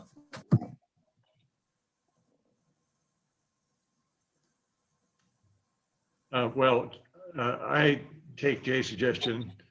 Only get a chance to get to know everybody would be helpful, but we have Terry and others. You guys hear me, Michael? You raising your hand, Terry? Yeah. No, I just, Jay took the words right out of my mouth. I think for the retreat, I think it's a bigger picture, broader discussion about what we're doing and if we're effective, I would like to focus on how we can be more effective, or how can we be effective at all, really. We talk amongst ourselves, we hear these great presentations, we have some listening sessions, some are better than others, but how can we affect change? How can we implement or help cause some of our ideas to be implemented? How can we see the results in real life in Boulder of the things that we do and talk about and our desires? I'd like to focus on that on the retreat, or have that be one of the agenda items. Mechanically, how do we do it? Is it just our one letter to council? Can we do stuff in between that? I just feel like I want to get some things done and implemented. Of course, everybody knows me, I'm all about tiny homes and ADUs, but if it's not that, other things, and I want to talk about that at the retreat. I want that to be one of the agenda items.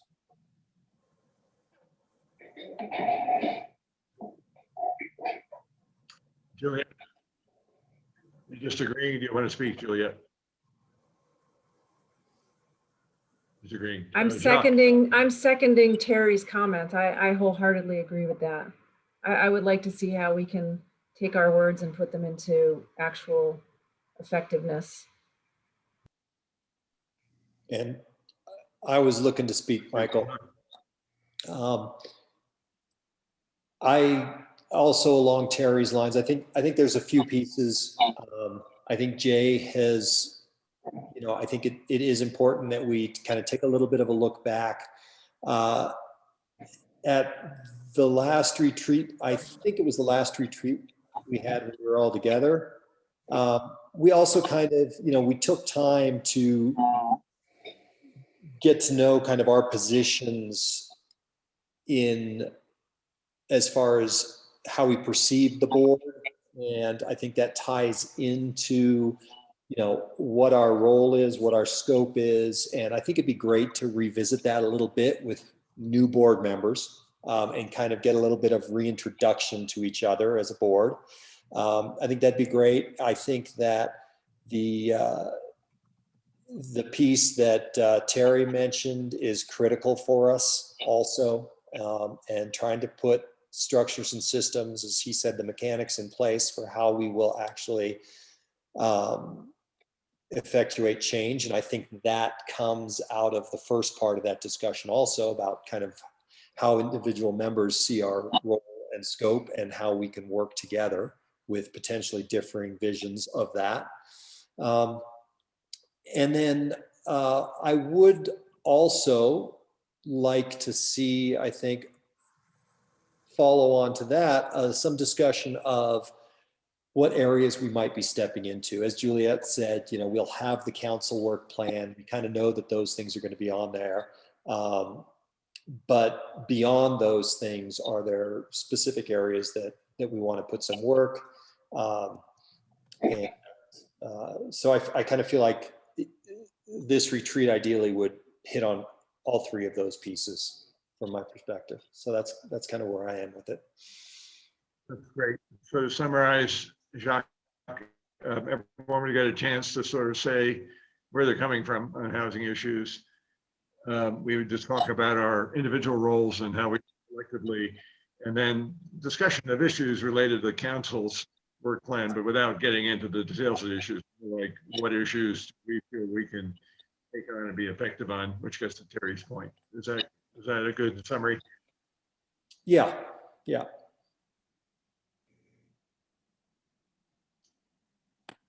Okay, and I would like to add that I was interested in joining this board to help it become as effective as possible. So I heartily endorse that idea. Anything to the agenda? That's obviously, those are topics that can take a lot of time. And I like the idea of focusing on the big picture.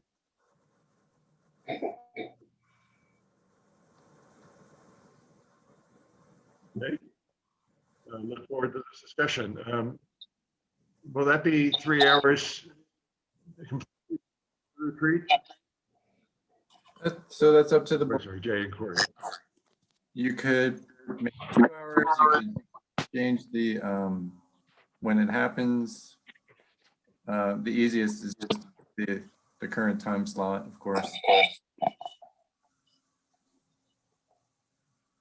But it's up to you how long you think you'll need. Jay, can you refresh me on the date? Just so I don't have to- June 23rd. 23rd. Okay, great. Thanks. Okay. It'd be great Are we to- comfortable? Sorry, Michael. So what I'm going to propose to the facilitator is a 45-minute planning session for the retreat, just to put the agenda together with Michael and maybe Danny and anyone else who sort of if anyone else would like to volunteer. That's what I would propose. And I'll take lead in scheduling that. Thank you. Come one, come all. Debrief from housing and security listening session. I think we're all there. Is this Terry? Please. Yeah, I'll start off. I think we maybe saw that it's really much more challenging to do one of these via Zoom. I thought it was just hard to get a lot of people there, to get thoughtful and good input.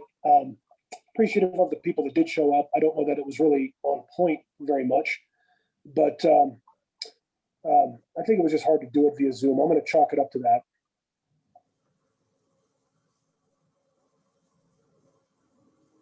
Good comment.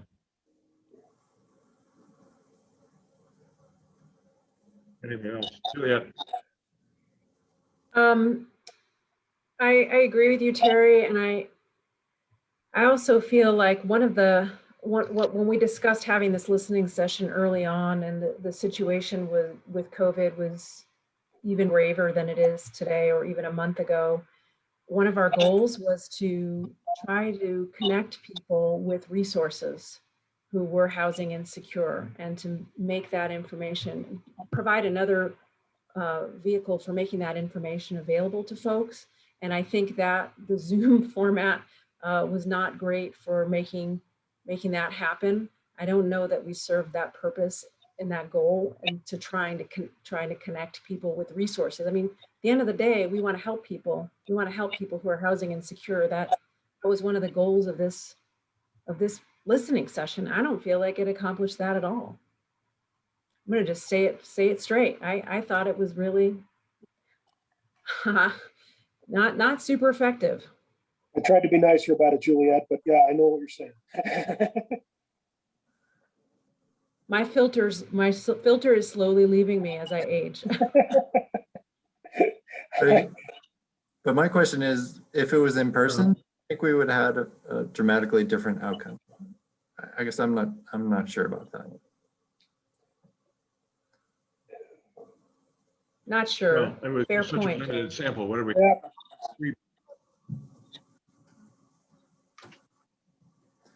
Yeah, and I mean, my other observation too is, as Juliet was saying, the motivation was earlier in the pandemic. There was a lot of concern about this eviction cliff that we were approaching, and we never got there. I mean, the federal and the state supports kept coming, and we're still not there. So, and we kept postponing it.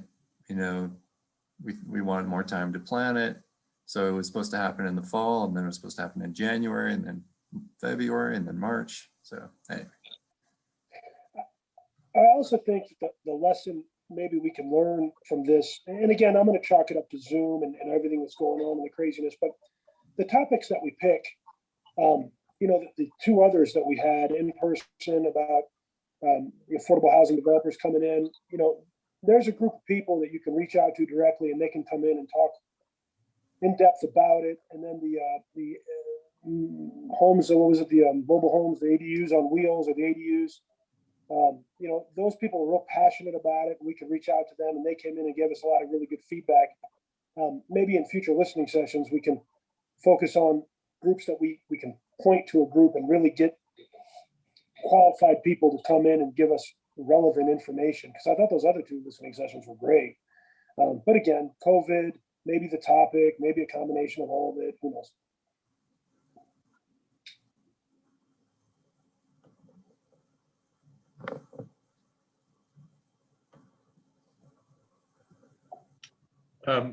Well, question, you don't have to answer it now, or should we try it again? Maybe that's the topic for the retreat. Then maybe it's a different subject, just a listening section in general. So Michael, are you suggesting not doing listening sessions in the future, or being more selective about the topics, or just or redoing the listening session for housing insecurity? Sorry, you broke up a little. I think it goes to that Terry question of how can we be more effective. I wasn't advocating doing it or not doing it. I'm saying it's something we could discuss, perhaps at least mention at the retreat and discuss in a greater depth at a later date. Like, do we want to try this again, and how we do it differently? Topics like might we take on? Those are all worthy of discussion. And I wasn't involved in the planning, so I don't, what went wrong, what went right. But obviously, only a few people showed up to report. May I suggest then that as an agenda item in along the lines of reflecting back on our effectiveness over the last year, we look at listening sessions and maybe think about developing some criteria for what should a listening session accomplish, and who should participate in it, so that we can look at any given topic and do a checklist and say, yes, it meets all of the criteria that we have established as a board. And it hits the litmus test, and we can, yes, let's do this one, or no, let's not do that one. Great comment. Doc? There we go. I was just going to say, yeah, Juliet, and I think we've had some of that discussion in the past. And I do agree that I think we need to strengthen those criteria and that kind of format as far as what we're trying to do. I think it goes to Terry's comment a little bit, maybe about the breadth and scope of what happens in a listening session, to try to keep it that scope narrow enough so that we can be effective. So I think it's a good idea for our kind of mechanics piece and discussion of that at the retreat.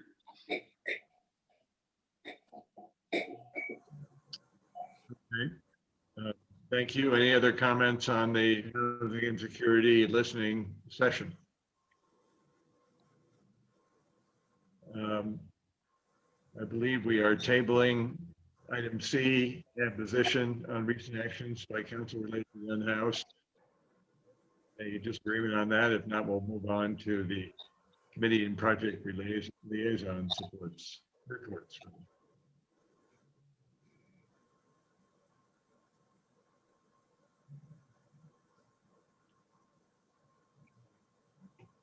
So any updates on tiny homes or any other hamper?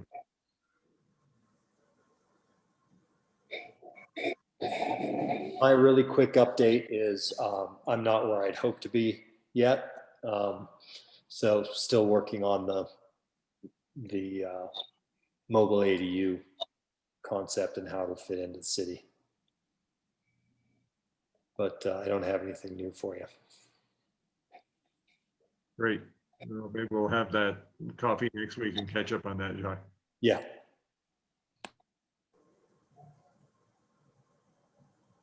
Up, Terry.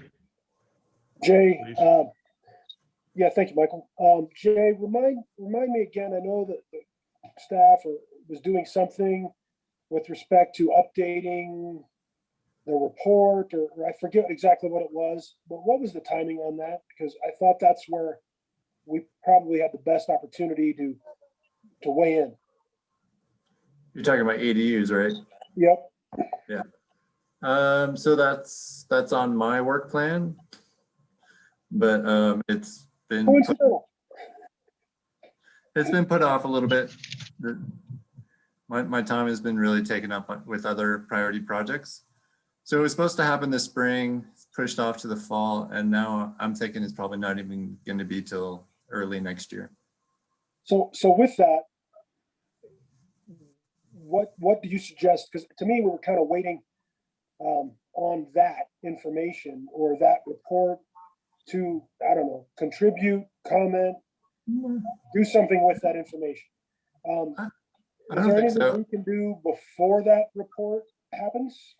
I think absolutely. I think Jacques has a plan for you, Terry.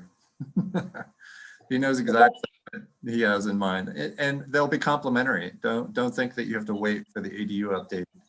I mean, we definitely want you to weigh in on that, and I think you'll benefit from the information that we gather in terms of the evaluation. But it's not going to talk about, potential for mobile ADUs. It's not going to talk about the potential for other applications of tiny homes. That's going to be broader. Your goal is to convince council that that's something that they should focus on, and that they should direct staff to focus on it. Yes. So I guess we can talk about that in our retreat as to maybe how to actually do that. Yep. Sounds good.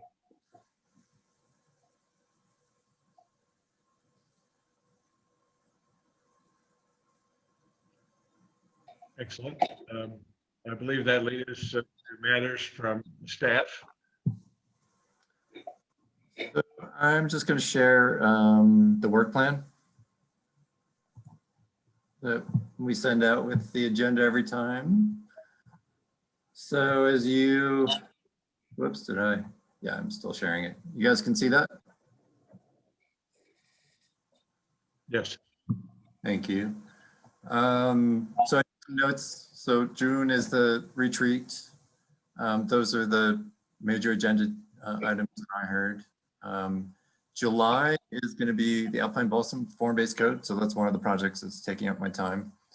And the follow-on rezonings from the comp plan update. So that'll be in July. It's going to planning board August 5th. And we have a date for council, which is September 21st for a public hearing. We had our first public meeting on Monday. Hopefully you guys have seen that publicized, where we described, went through a lot of the detail of what's already been decided with the area plan for Alpine Balsam, and introduced a discussion draft of the form-based code.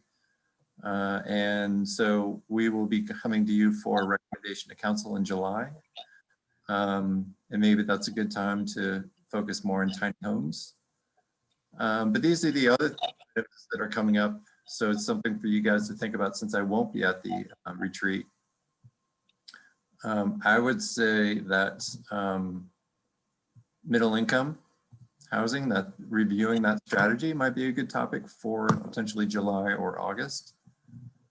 And I don't know if you guys are aware of it, planning board is planning to spend quite a bit of time talking about housing, in particular middle income housing, and this concept of the missing middle. They've shown a significant interest in that. And so this Thursday will be their meeting. I will be presenting along with Boulder Housing Partners, if you guys want to tune into that. And then at their June meeting, they'll be focusing on that missing middle piece. And we'll spend a bunch of time talking about different strategies that the city has been adopting, and get their feedback on sort of what are some potential next steps to address the need for middle income housing in Boulder. So that's a bit, but I just wanted to share sort of the latest with that's going on in the city. Any questions or any other information you guys are interested in? Yes, I was not able to tune in to the planning board last week, and I believe they had a discussion about Diagonal Plaza. If so, could you summarize that, Jay? I did not participate in that either. I think, yeah, probably the best bet is to actually watch that recording. I did hear there was, basic support from planning board for the concept to move forward. But I think there was some confusion as to sort of what the overall sentiment of planning board was. So that's a little bit of the politics without the content.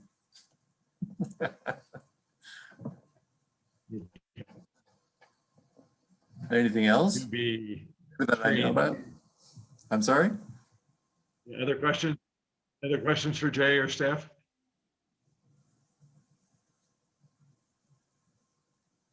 Okay. Calendar check. I guess we just did that. Or do we need to look at other calendar items, Jay? No, it's just, that's always been there, sort of meeting debrief. How would it go? What can we do better? I thought you did an excellent job, Michael, for your first meeting. Thank you. Yes, And my Michael.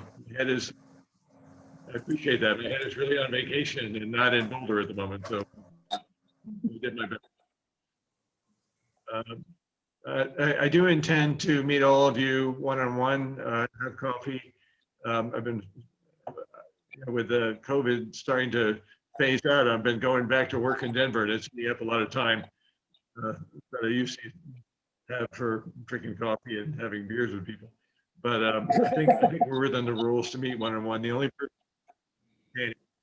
we did a Zoom call last week, but I'll try to get that on the calendar with each one of you before June 23rd, so we can get to know each other and talk.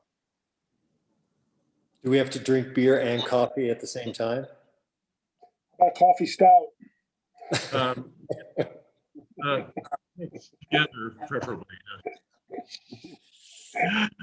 Do I adjourn, Bob? That's a reference to Bob's Rule of Order.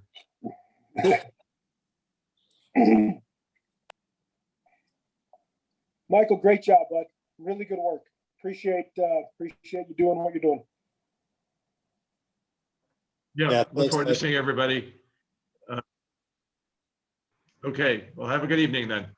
Thank you very much. Yeah, everybody. Don't forget to adjourn. You have to adjourn. Yep, Michael, the last thing on your list. I better look at my list. Adjourn. Oh, do I have to ask for a motion to adjourn? Yes. So moved. I would like a motion. I'll make a motion to adjourn. I second. Yep, and remember to second too, Michael. Remember to ask for the second. Okay, thank you. I'm catching on. Okay, let's have a vote to adjourn. I think we're good.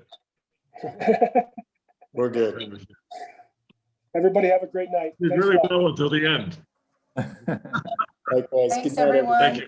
Take care. Bye now. Bye. Thanks, everybody. Take care. Bye. Bye. Thank you.